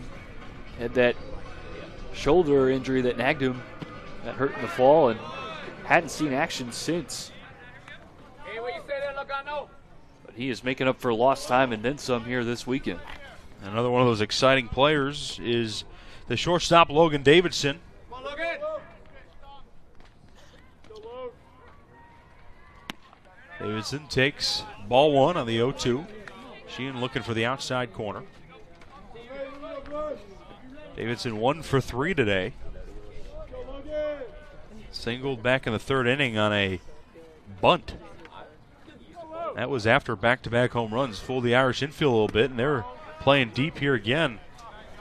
Davidson's got that speed, and it's a tough throw for Sheehan, the left-handed pitcher, over to first.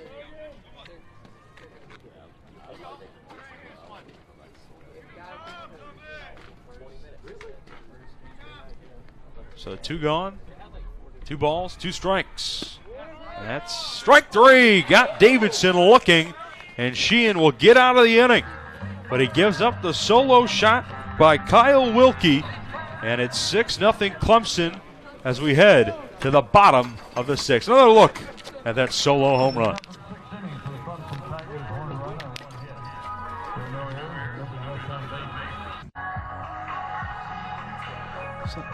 Center field camera, Randy Orrick out there working the field, and wonderful job by the crew here so far. We still got 1 game after this one.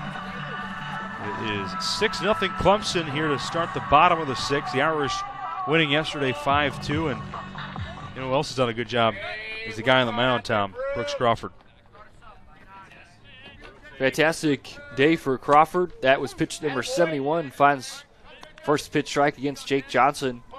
Just 1 walk, 2 hits, and he's held the Notre Dame offense in check. Working now with a 6-run lead. The magic number. That's right, the magic number for this Clemson offense. They still have not lost a game where they've scored 6 runs or more.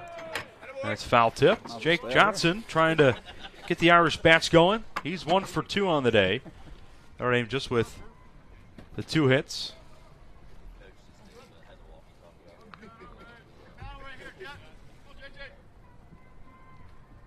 The 1-2, slapped up the middle. That's a base hit. The 2nd hit for Johnson and a leadoff single. Second time Crawford has had a ball buzz him here in the last couple of innings. This time Green was shifted into shallow right center field. And so Johnson will trot to first base with a 2nd single. Had that infield ball that bounced over the head of Crawford earlier. So good start for the Irish, trying to mount a comeback here starting in the 7th inning. They got the 2, 3, 4 spots, a good time. Try to scratch across a couple of runs. Nick Podcool, who's 0 for 1. The first pitch will sky one behind home plate. Wilkie does not have a play at it. It falls into the stands. And a nice souvenir.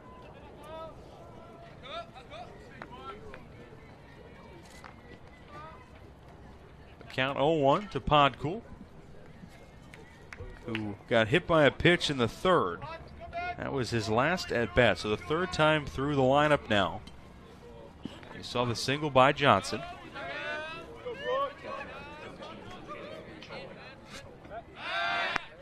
Johnson checked over at first on the season, has 3 stolen bags.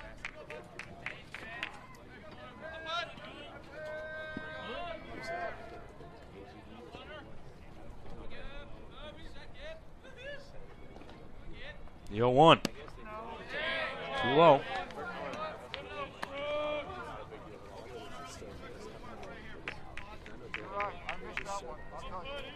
So 76 pitches now thrown by Crawford.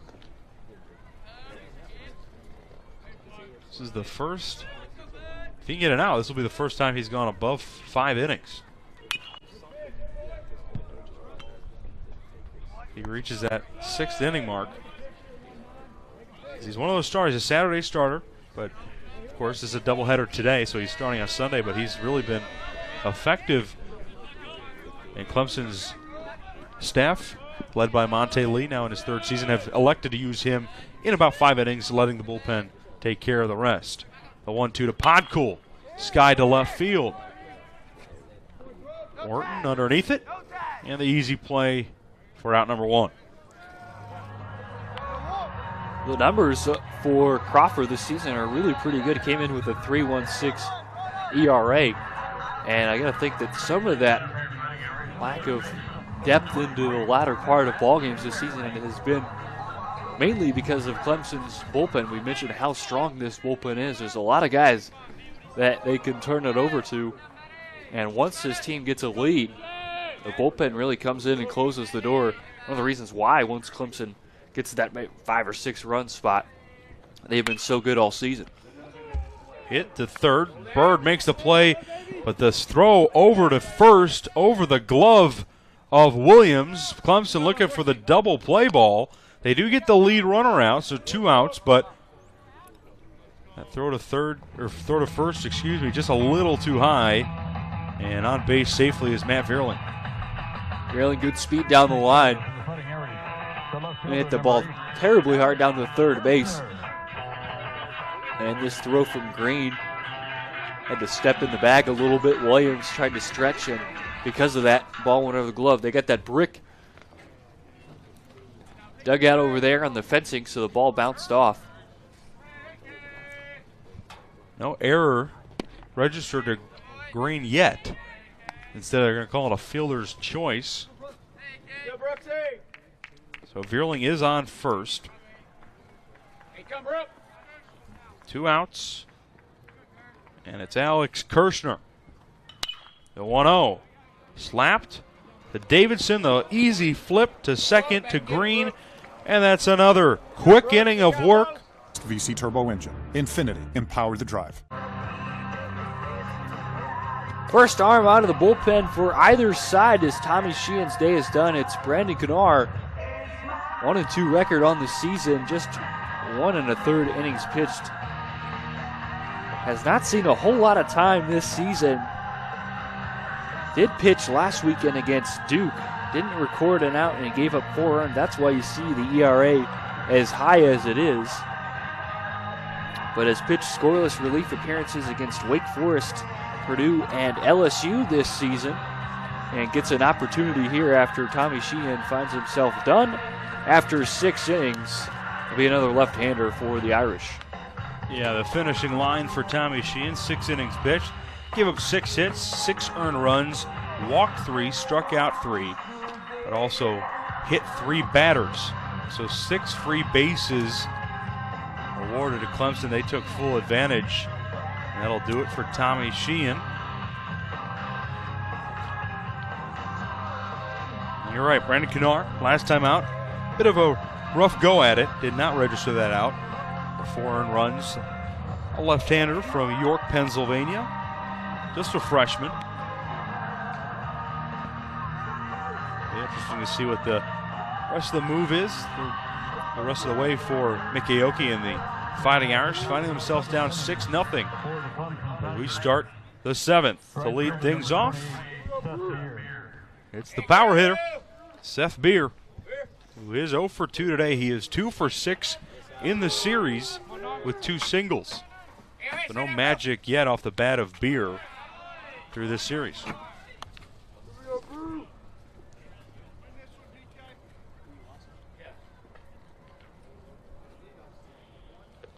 The 0-1. Slapped up the middle. That's going to go into the hands of Daly. He makes the throw in time. So nice range by the shortstop for out number 1.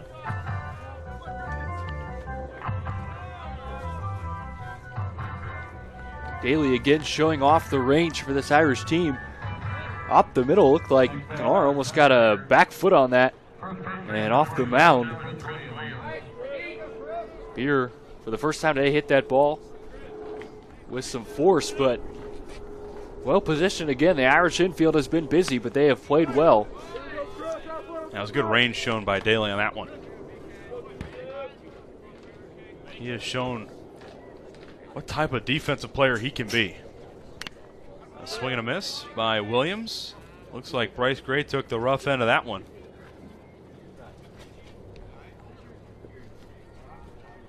That's got to be a little intimidating, too, for Brandon Kennard. The first batter you face is Seth Beer.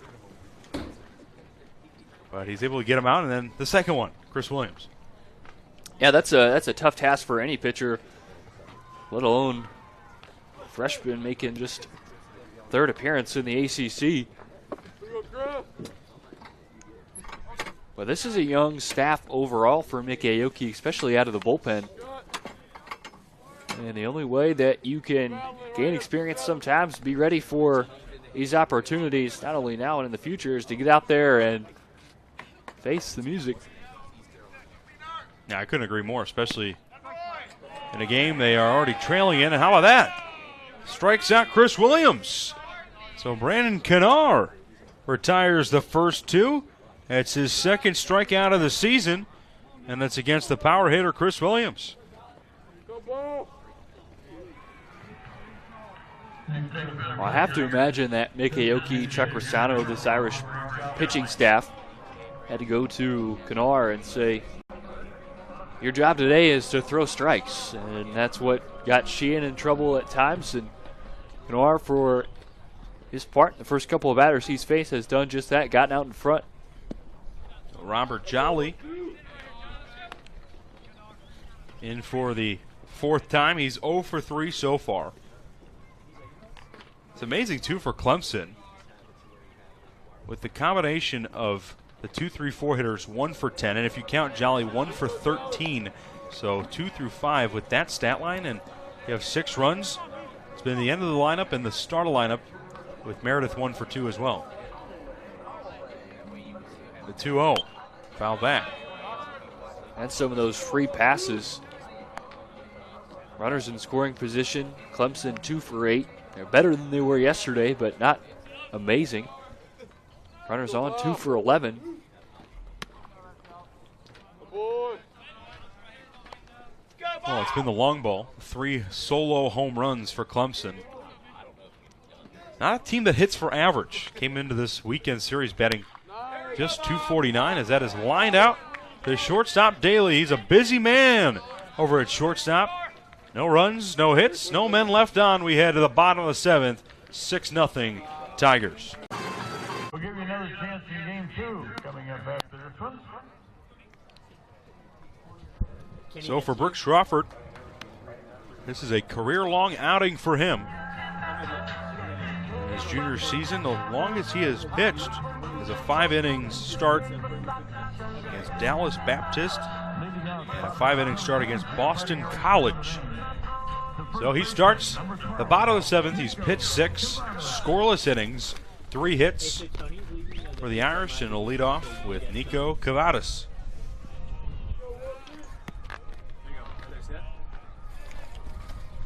Well, Crawford has given Coach Monty Lee absolutely no reason to take him out. Just 81 pitches through 6 innings now. Has been extremely efficient. Really hasn't worked through any trouble whatsoever. Not a lot of high pitch innings.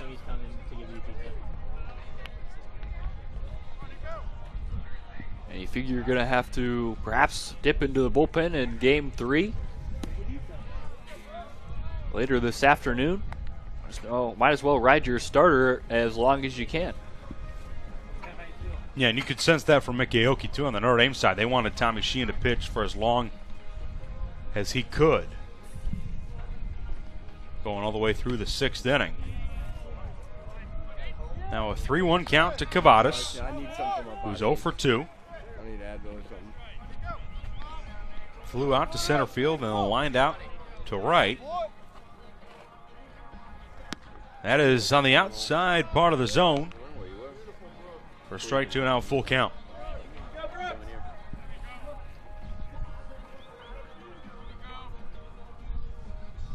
The full count.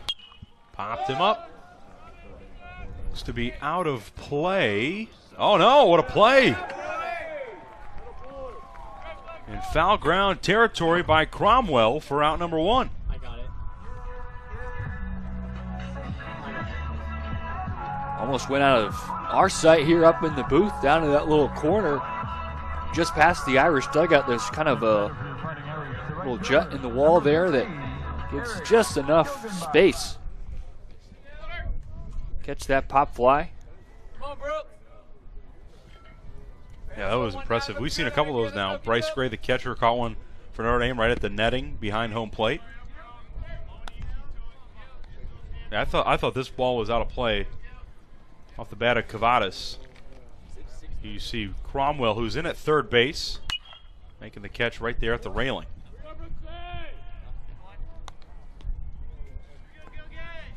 It's Eric Gilgenbach digging in. He is 0 for 2, facing a 1-1 count. Bottom of the order, the 6 through 9 hitters still without a hit today. Here's going to look once more at that Cromwell catch. Right up against the wall, and the wind now has shifted as Gilgenbach drills the ball down the line and fair. Could be extra bases. He rounds first. On his way to second, looked like the ball was stuck underneath the wall. Wharton finally gets it in, but it's a one-out double for Eric Gilgenbach, his 5th two-bagger of the season, and the Irish have a runner in scoring position. Turns on a fastball down the line in a hitter's count 2-1. And it did look like Wharton, perhaps there for a moment, struggled to get that ball out from underneath the fence. Gilgenbach a stand-up double. His 5th of the season. So the first hit for the bottom half of the order. And David LaManna, who is also 0 for 2, just like Gilgenbach was a moment ago. LaManna was 2 for 3 yesterday with a run. Had 2 nice singles. He slaps one up the middle. Green in perfect position will throw to first for out number 2, and it's the second time now we've seen Clemson with that small shift, but it's making a big impact. They've been playing LaManna to pull the entire series, and that time goes up the middle, but Green again placed well there at second base. Slow roller, easy play. Does advance Gilgenbach to third, but with 2 outs. The concern will be Bryce Gray, the 9-hitter. 0 for 2 has flown deep to left field and grounded to third. Takes a first pitch strike. Mentioned earlier, Gray has 5 career hits. Now in his sophomore year has 3 of those in the last 3 games that he has played. He didn't play yesterday. So his last 3 appearances, had 2 against Chicago State on Tuesday, had 1 on Sunday against Duke last week. Finds himself down 0-2 with 2 outs. Crawford. Oh, it's smacked into left field. That's a base hit. An RBI single for Gray. He's going to stretch it to 2, and it's a stand-up double with 2 outs, and the Irish finally on the board.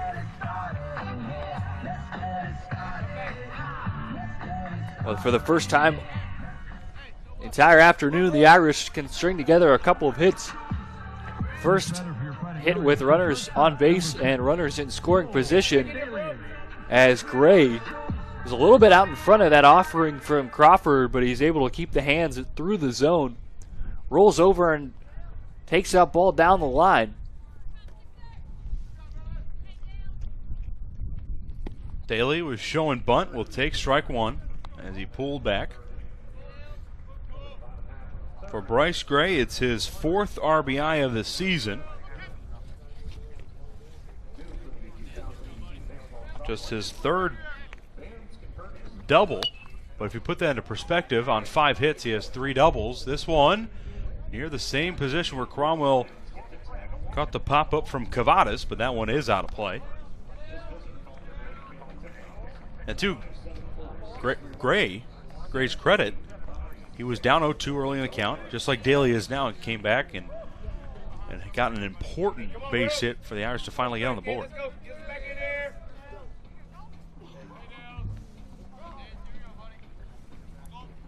One pitch away, Brooks. Daly's 0 for 2 today. Go, Brooks. He was 1 for 2 yesterday. The 0-2 pitch. It's a waste pitch down low.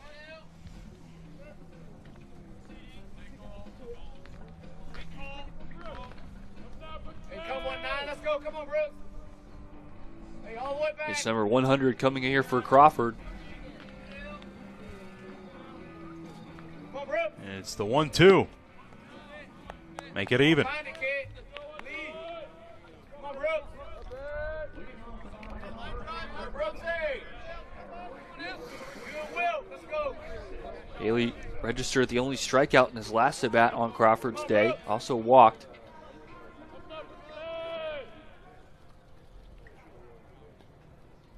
Now the 2-2 pitch. Outside, it's a full count, so Daly fights his way back. Down 0-2. And with 2 outs, Hey, win this count, Brooks. Let's go, 1-9. is a base hit from perhaps bringing Gray home.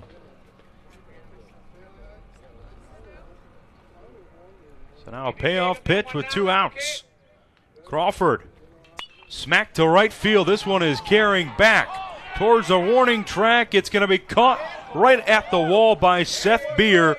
But the Irish do get a run across with 2 hits in the inning. It was an RBI double by Bryce Gray, his 3rd double of the year. We head to the 8th inning. Clemson by 5 runs. Nice play, Seth.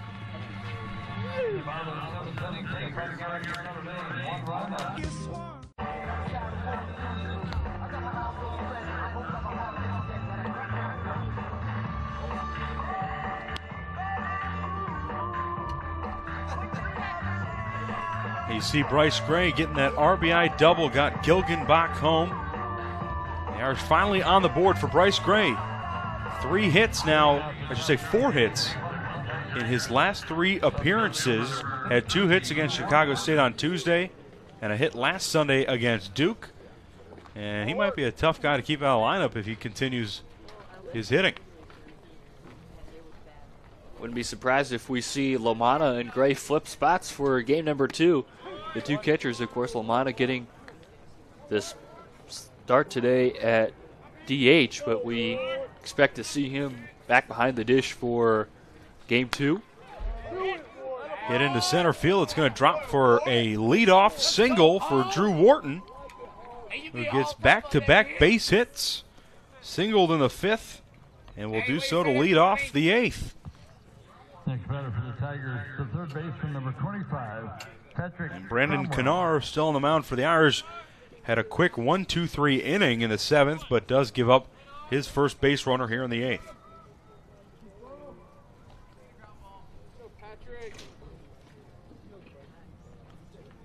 It's Patrick Cromwell in the batter's box, replacing Grayson Bird.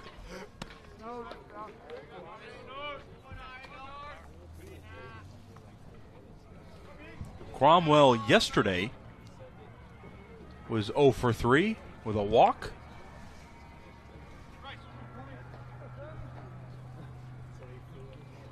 He is 0 for 1 today already.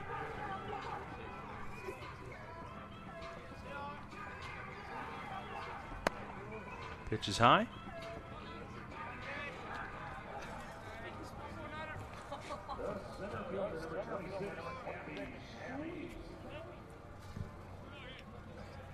Cromwell, a transfer from Santa Ana College, a junior college transfer. Backup 3rd baseman last year, has been a starter for most of the season this year. So he looks at strike 1. He had 3 hits in last week's series against Boston College.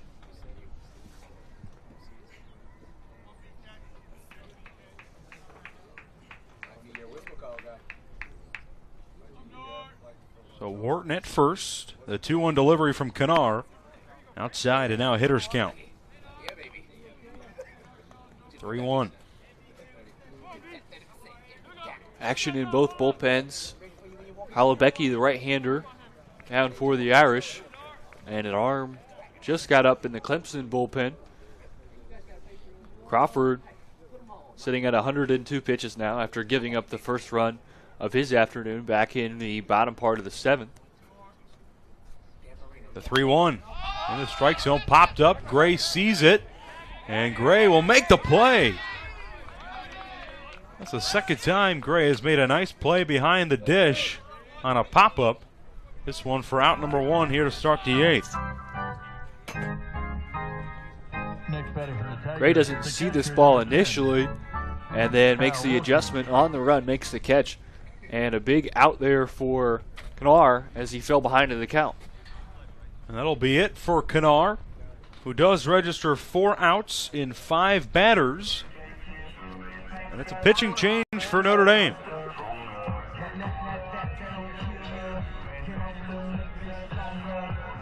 Coming out of the pen is number 27, Brian Morrell, the freshman right-hander.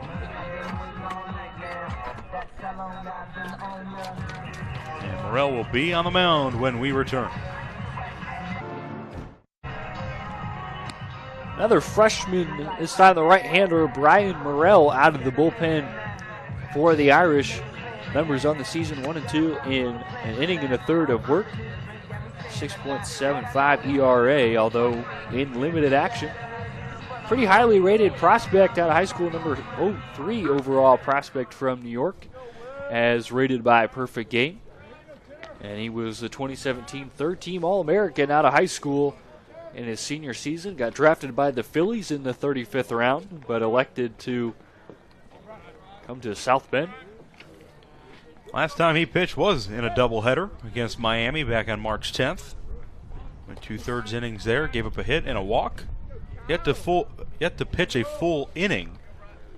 Well, he'll inherit a runner at first with 1 out. And Kyle Wilkie in the batter's box, who had a solo home run back in the 6th inning. His first career home run, the catcher, a sophomore for the Tigers.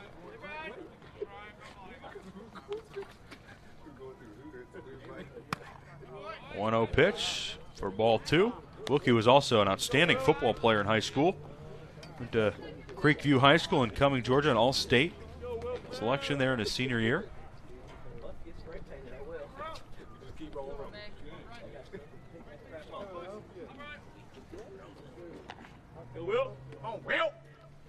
The 2-0 from Morrell in there for strike 1. There's Wilkie's day. And the ground out, the walk, but then that solo home run to give Clemson their sixth run, the magic number. Again, the Tigers have yet to lose a game this year when scoring 6. The steal from Wharton. He's out. Nice throw by Gray. The catch and tag by Podcool, and there are now 2 away in the top of the 8th. Clemson trying to go with the hit and run. And a nice play. We've seen some nice play from both these Irish catchers this weekend, throwing out a couple runners. We saw Lamanna do it yesterday. Here's the move. You could see when the runner at first is looking back towards the plate, always going to be a hit and run. And now strike 3 for the Irish, and just like that, Morrell comes in and gets out of the inning. Yeah, and a nice play by Bryce Gray at the catcher's position to get the stolen base attempt for out number 2, and then the strikeout for number 3. It took the last 2 pitches for Brian Morrell to get out of the inning. First, the stolen base attempt where Bryce Gray threw it over to Podcool at second base. And then the final pitch right there for the strikeout to get out of the inning after the leadoff single by Drew Wharton.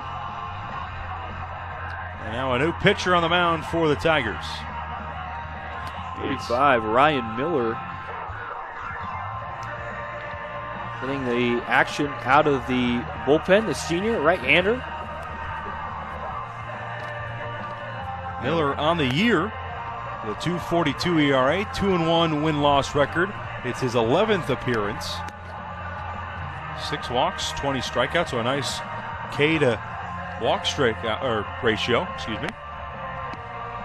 Miller, a senior, was a 2017 draft selection in the 31st round by the Atlanta Braves. And another transfer for this Clemson team, went to the State College of Florida before transferring and playing with the Tigers last year as well. He's got 3 saves on the year as well, too, and there's his full stats right there. And one of 3 players on this Clemson lineup out of the bullpen who have at least 3 saves on the season. They have a couple of guys who can come in and close the door. How about the final line for Crawford? Perhaps the best start of his career. 7 innings pitched, 5 hits, just the 1 earned. 102 total pitches, and he is in line for the win. The first pitch in there for a strike. Jake Johnson leading things off.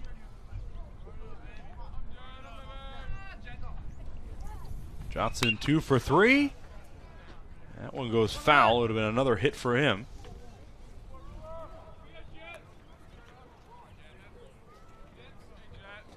Johnson 3 for 7 in the series. Was 1 for 4 yesterday. Hey, Miller, let's go, kid. Hey, fill it up. The 0-2 is a little high. Last time out for Miller. Pitched 4 innings, gave up 4 hits, 2 earned runs against Boston College in that series last weekend on March 30th. 2 straight balls, even the count.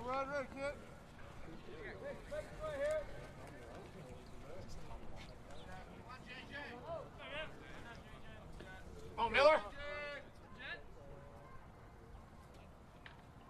The 2-2 slapped into left field, and it's another hit for Jake Johnson, a 3 for 4 day. He's going to stretch it into 2 bases, and it's a leadoff stand-up double for Jake Johnson. Jake Johnson carrying the top part of this Irish lineup. The only player today with multiple hits for Notre Dame. He's got 3 of them, as you mentioned. And for second inning in a row, the Irish get a double, and they'll have a runner in scoring position for the heart of their lineup. Yeah, Gilgenbach had a double in the 7th. He was the one who scored off the double by Bryce Gray. And it's Nick Podcool on the first pitch. Will foul one away. Hope you guys can join us for the second game of this series, or second game of today, the third game and final game of the series. Jake Higginbotham and Cameron Junker on the mound. Junker making his second home start as Podcool is hit by a pitch. I believe that's the second time today it is. And now 2 men on with no outs. Podcool tried to duck down and get out of the way. It's actually looks like it's going to catch him right in the back. The interesting way to get hit there in the middle of the back. Usually might turn into that one. But Podcool reaches base for the second time. Doesn't have a hit, but of course had that hit by pitch in the third. He was hit by pitch 15 times last season. 11th in single season history in Notre Dame program history. Led the team in that category last season. Does it again this year. That's the 10th time he's been hit. Veerling. Grounder goes foul, and 0-2 count to him now.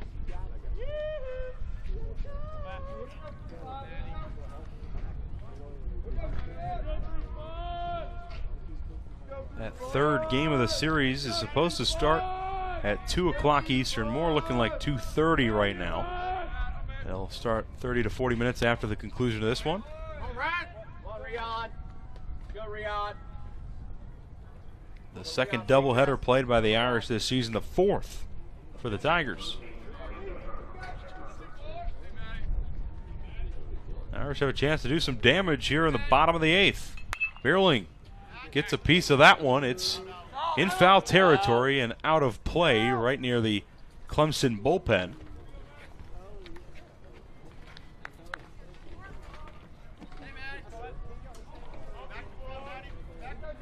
Six runs, 7 hits, no errors for Clemson. 1 run, 6 hits, no errors for the Irish. And now the 1-2. Blown away.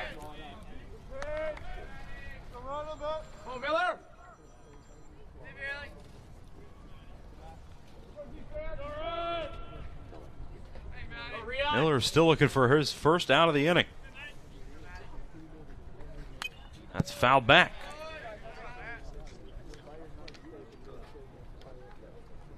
Irish are 1 for 4 with runners in scoring position. 1 for 13, though, with runners on. And a lot of credit to Brooks Crawford, who did not give up many opportunities with runners in scoring position. Whenever he gave a free bag up, he shut him down. Veerling, a drive to left field. This one is going back at the warning track. It is caught by the left fielder, Wharton. And it's the second time the Irish have been near a home run out in left field with a power-driven ball by Veerling, but it's out number 1. Thought that ball had a chance off the bat, and it was close. And you're right, Nick, the third time the Irish have sent a ball to the warning track. Then we had one that was into deep right field. I believe it was Bryce Gray who hit one deep to the wall early in the part of this ball game. And then Veerling.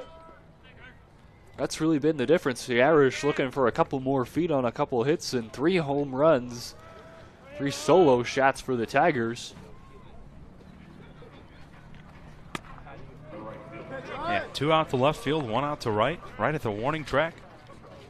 Of course, you had the nice play by Jake Johnson out in center field that you thought maybe was going to be able to stretch.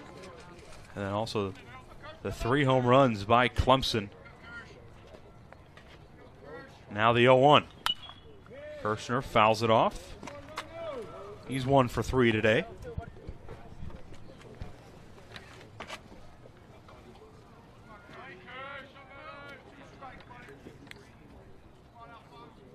Kirshner had the first hit for the Irish back in the second inning, a single up the middle. Has been retired his last 2 times, riding a 10-game hit streak. The 0-2 in there for strike 3. Caught him looking. And that's out number 2 in the bottom of the 8th. Back-to-back outs after giving up the double and then the free base via the hit by pitch.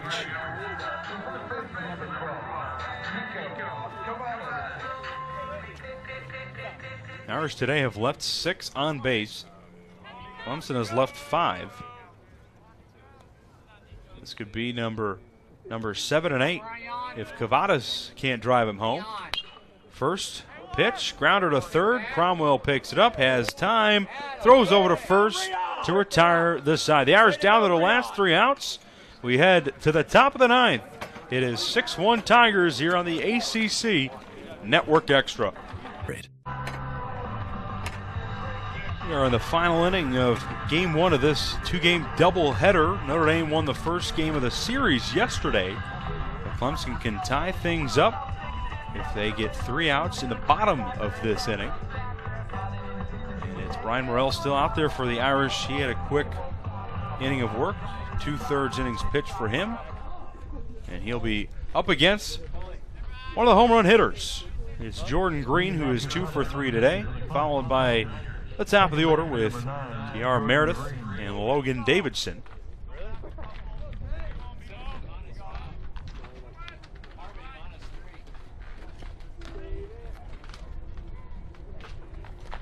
First pitch is in there for a strike. Green homered in the 3rd. Part of that, the first part of that back-to-back solo shots. Followed by Kier Meredith. Then had a 2 RBI single in the 4th. So he's got 3 RBIs today. 1 yesterday, so 4 RBI series for him thus far. The 1-1 is well out there for ball 2.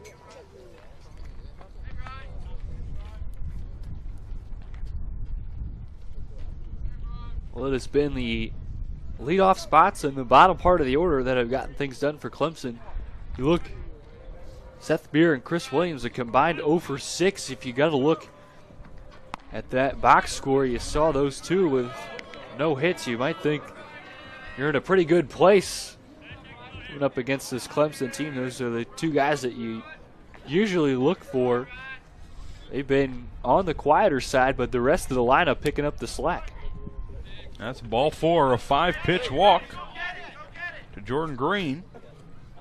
And it brings up the top of the order.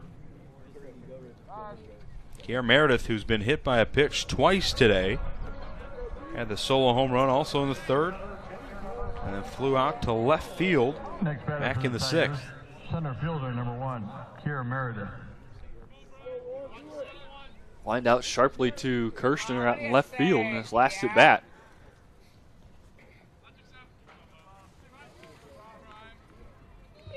Meredith just in his 2nd collegiate start, returning from a shoulder injury. One of the highest ranked recruits coming into the season. Just a freshman. Drafted by the Chicago Cubs, decided to play college ball instead.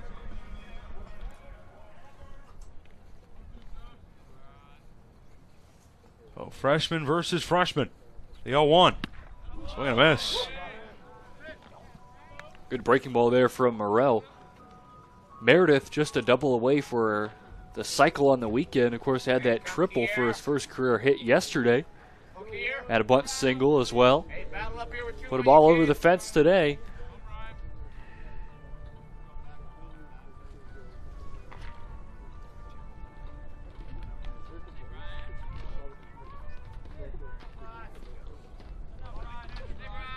I'll just say any double that he hits might just be a triple with the speed he's got. A 0-2, a little high. Seeing him out in center field making some nice plays.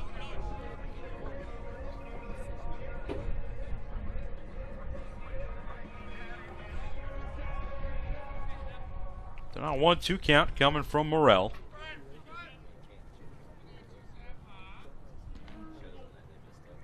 With Green at first. It's down low in the dirt for ball 2.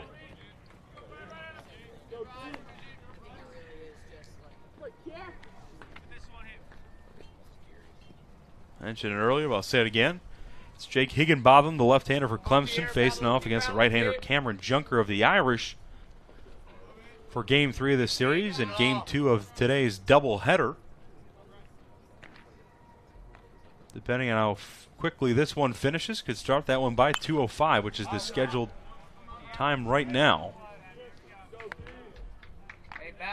Most likely looking at a 2:15, maybe 2:20 start. And what has turned out to be a gorgeous day. A little cold. It's in the 40s, but that sun is out there and it's shining brightly. The wind has died down a little bit. Now more going left to right than it was straight out of the outfield. Now a 2-2. High and nearly hit Meredith for the 3rd time today.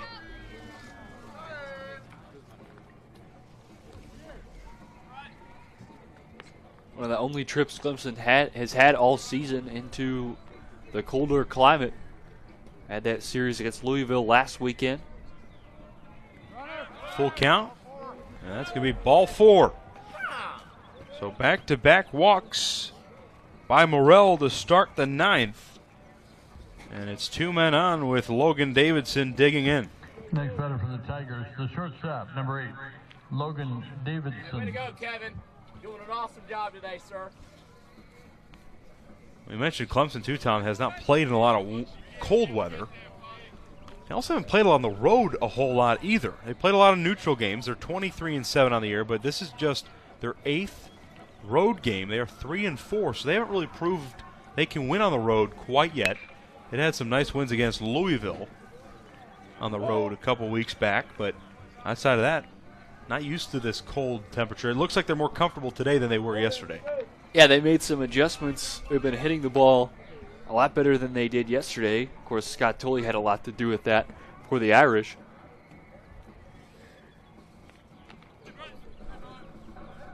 It's always a little bit different when you step into the colder weather away from your home ballpark. Man, Clemson this season has averaged over 5,000 fans per game. That's 5th best in the country. And if it holds, that pace holds, it would be a program record.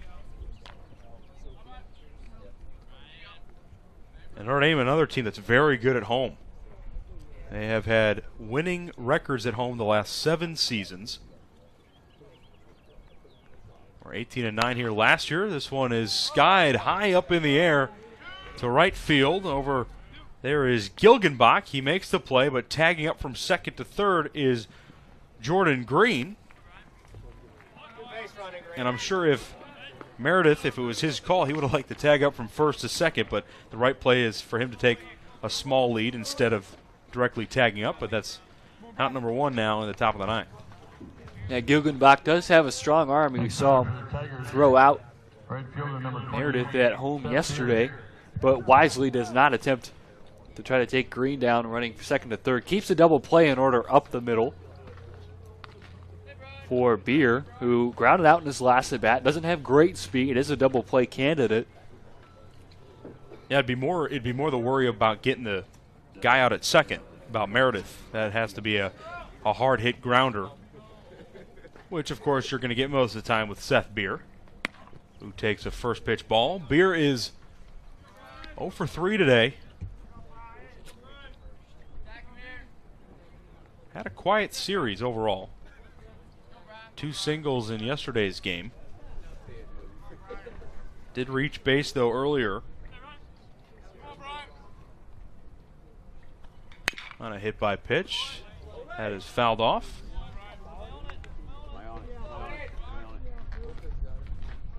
Wouldn't be surprised if we saw Meredith running here at some point in this at bat, whether it be through a hit and run or a straight steal.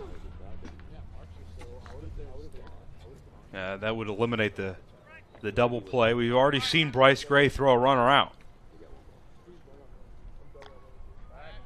Morrell will step off. Checks both bags.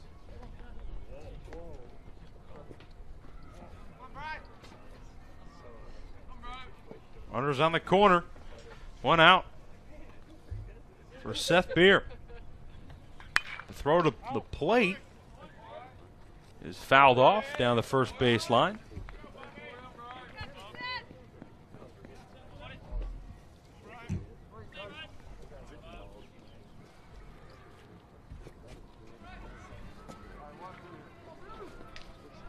Let's go, Seth. Hey, let's go, Beer. Come on, Seth. RBI ball. Now the 1-2 coming.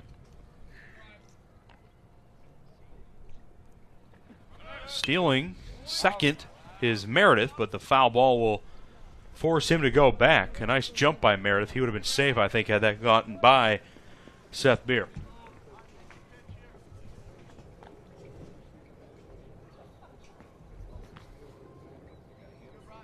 Meredith looking over, getting the signs from third base. Morrell has made just the one move, the third to first move, didn't make a throw over. Now the 1-2. A little inside and down below, so an even count. Hey, what do you say, Beer? Beer with 25 RBIs to go with his 10 home runs. He's batting .294 coming into today. And Morrell will step off the mound.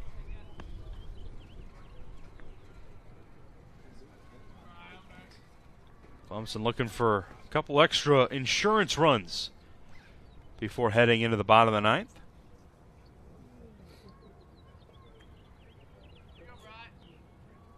The 2-2 step off. Meredith was going. Had Morrell checked first with his first glance, he may have been able to throw over there and get him out. I think Meredith was running on first movement there. And that little third to first move that we saw from Morrell, we don't see it often since it's inning in the major leagues a couple of years ago. They try it one more time. This time can't fool him.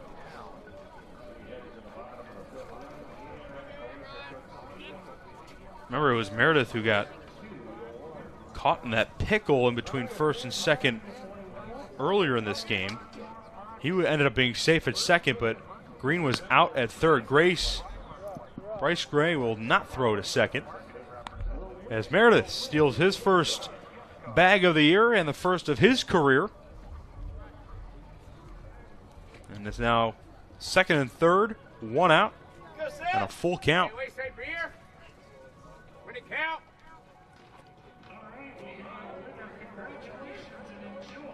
Big pitch coming from Morrell.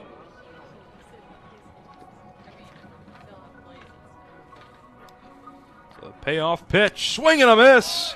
Gets Seth Beard down on strikes for out number 2. Second strikeout of the day for Morrell.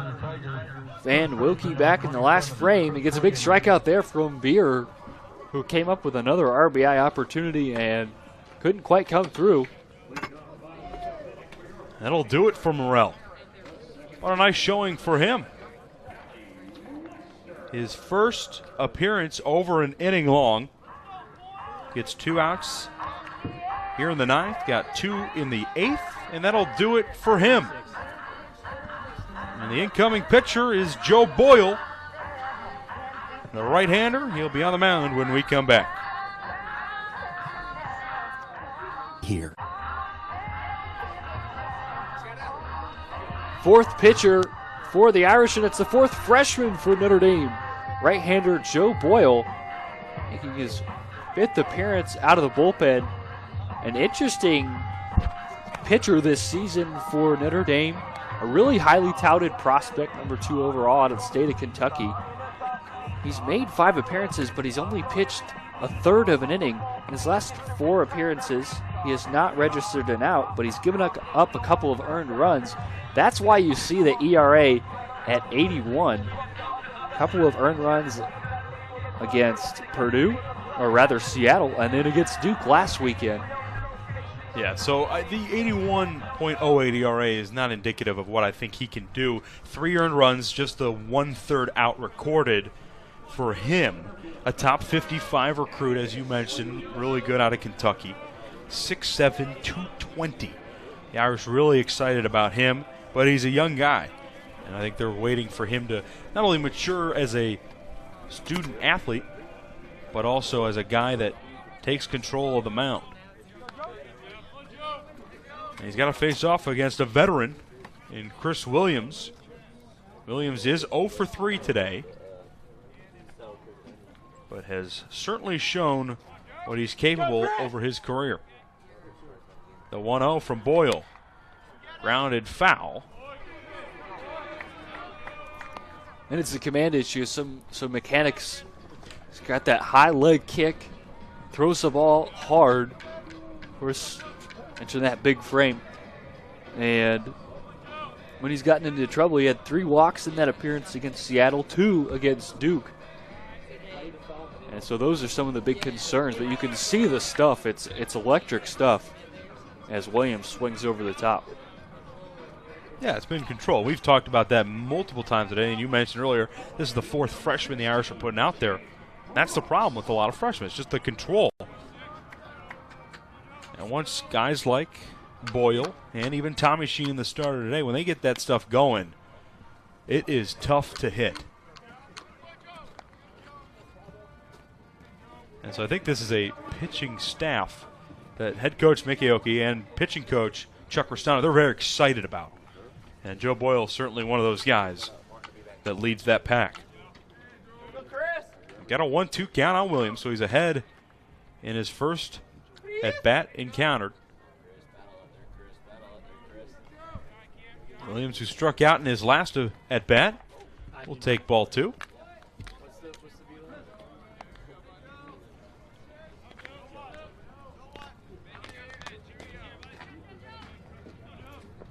Green on third, Meredith on second. Both of those runners under the responsibility of Morrell, who left. They were walked. Should they score, they would be tallied to him. Is fouled off. Cavadas can't get to it.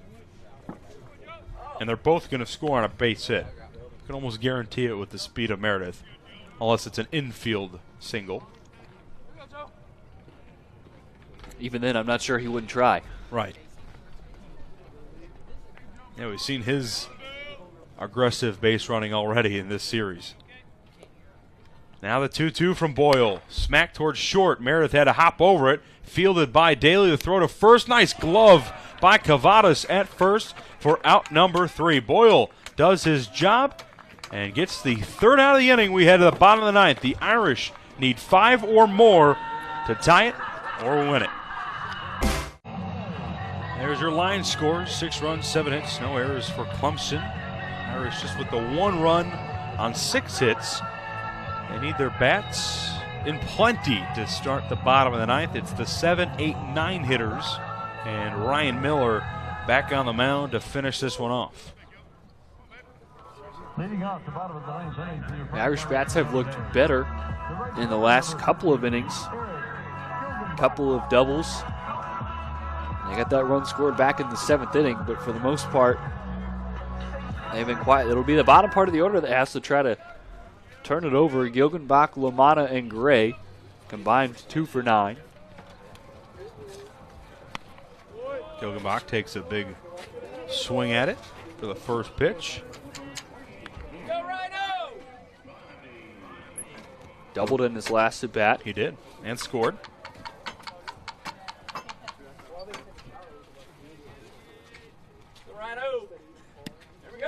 He swings and misses at the 0-1, so now 0-2. Miller's pitched an inning, giving up a hit. Also has a strikeout. This will be pitch number 20 for him. This one is hit to left field. Going back towards the wall is left fielder Wharton, but it'll fall and bounce off the wall. It's 2 straight doubles for Eric Gilgenbach.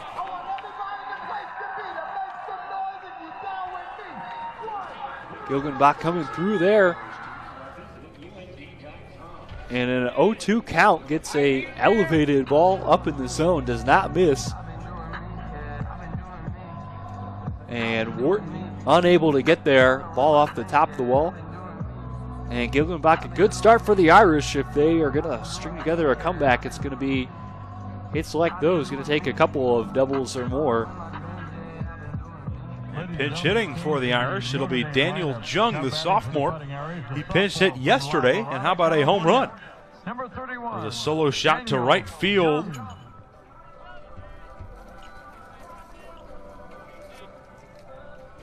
He'll take the first pitch for an outside corner, strike 1. Good to see Gilgenbach with a couple of hits. His average had fallen to .213 coming into today, but he's added his 5th and 6th doubles of the year. This one is out of play. So Miller is up 0-2 on Jung, just like he was against Gilgenbach.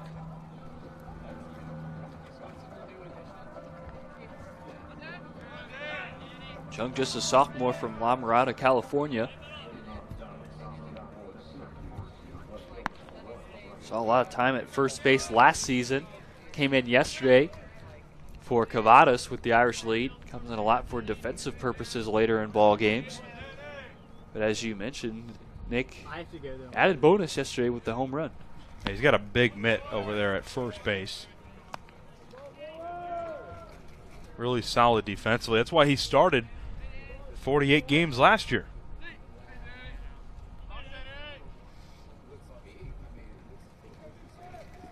For Jung, he has started 24. This is his 30th appearance of the season. So normally your first base starter, but Cavadas' hot hand has been the reason why. And what a play by Cromwell over at third on the hot corner. Has to dive to his left for out number 1. Good two-strike approach here from Jung, going the other way. And a nice reaction there from Cromwell, falling to a knee. Gilgenbach has to trot back to second base. That could have been extra bases, too.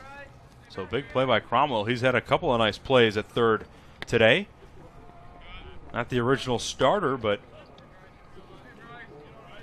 came in for Grayson Bird and has done a nice job. So it's Bryce Gray who doubled with an RBI in the 7th.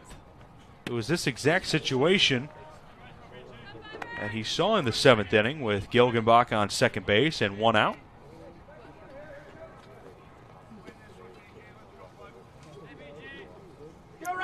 Gray 1 for 3. The 0-2. No good for ball 1.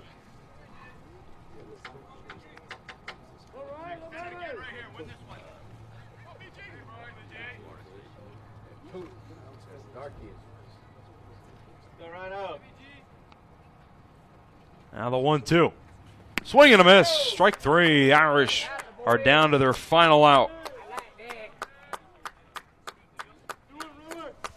Great placement here on the breaking ball on the outside corner. He had come in inside with a couple of fastballs and throw some soft stuff away. Miller gets a swing over the top from Bryce Gray. Second strikeout for Ryan Miller. And if Miller can finish this off, it'll be an efficient 9 innings pitched by 2 guys. Brooks Crawford pitched 7 innings, his longest of his career, had only pitched 5 innings in 2 separate starts before today. As his longest run as a starter.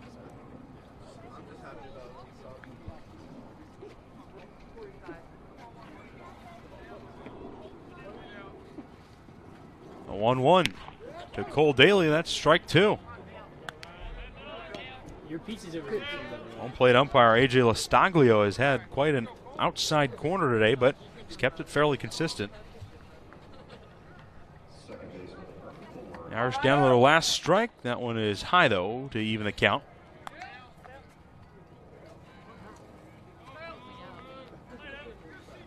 Daly is 0 for 3 with a walk.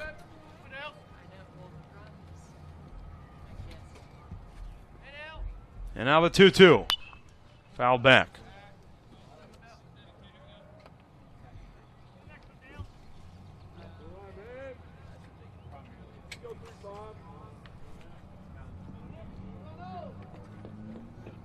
So man on second, 2 outs, 2 strikes.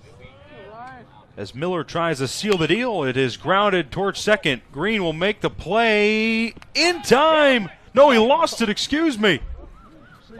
Williams could not handle it with his glove, so it's going to be runners on the corners. The Irish stay alive. Green has been slotted in that deep slot for second base most of the day. That was a long running throw, and he had to kind of throw off balance. Williams, who to his credit has made a couple of nice picks over there at first, couldn't quite make that one. Home box score is going to credit Daly with a single. The Irish have now out-hit the Clemson Tigers. 8 hits to the Tigers' 7, but it's the run difference that counts. Jake Johnson in there. He takes strike 1. Irish have a combined 19 hits in the first 2 games of the series, but just 6 runs to show for it. Beat the Tigers 5-2 yesterday, with Clemson looking to even up the series before the 3rd and final game of this series right after the finish of this one. Well, Clemson, to their credit, has been able to spread the hits out. The Irish just 1 for 18 with runners on base, 1 for 9 with runners in scoring position. Johnson drives it to center field. It'll drop and score a run. It's an RBI single by Jake Johnson, and the Irish on a 2-out rally.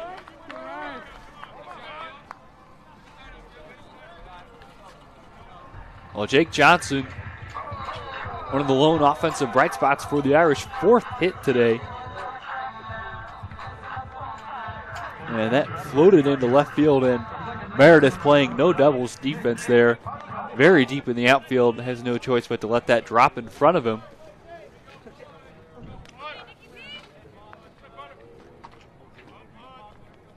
Nick Podcool has a chance to extend the game further. It's 2 men on, 2 outs. Johnson, as you said, Tom, with another hit today. He is an impressive 4 for 5. Gets his first RBI of the afternoon as Podcool takes strike 1. Johnson's 17th RBI.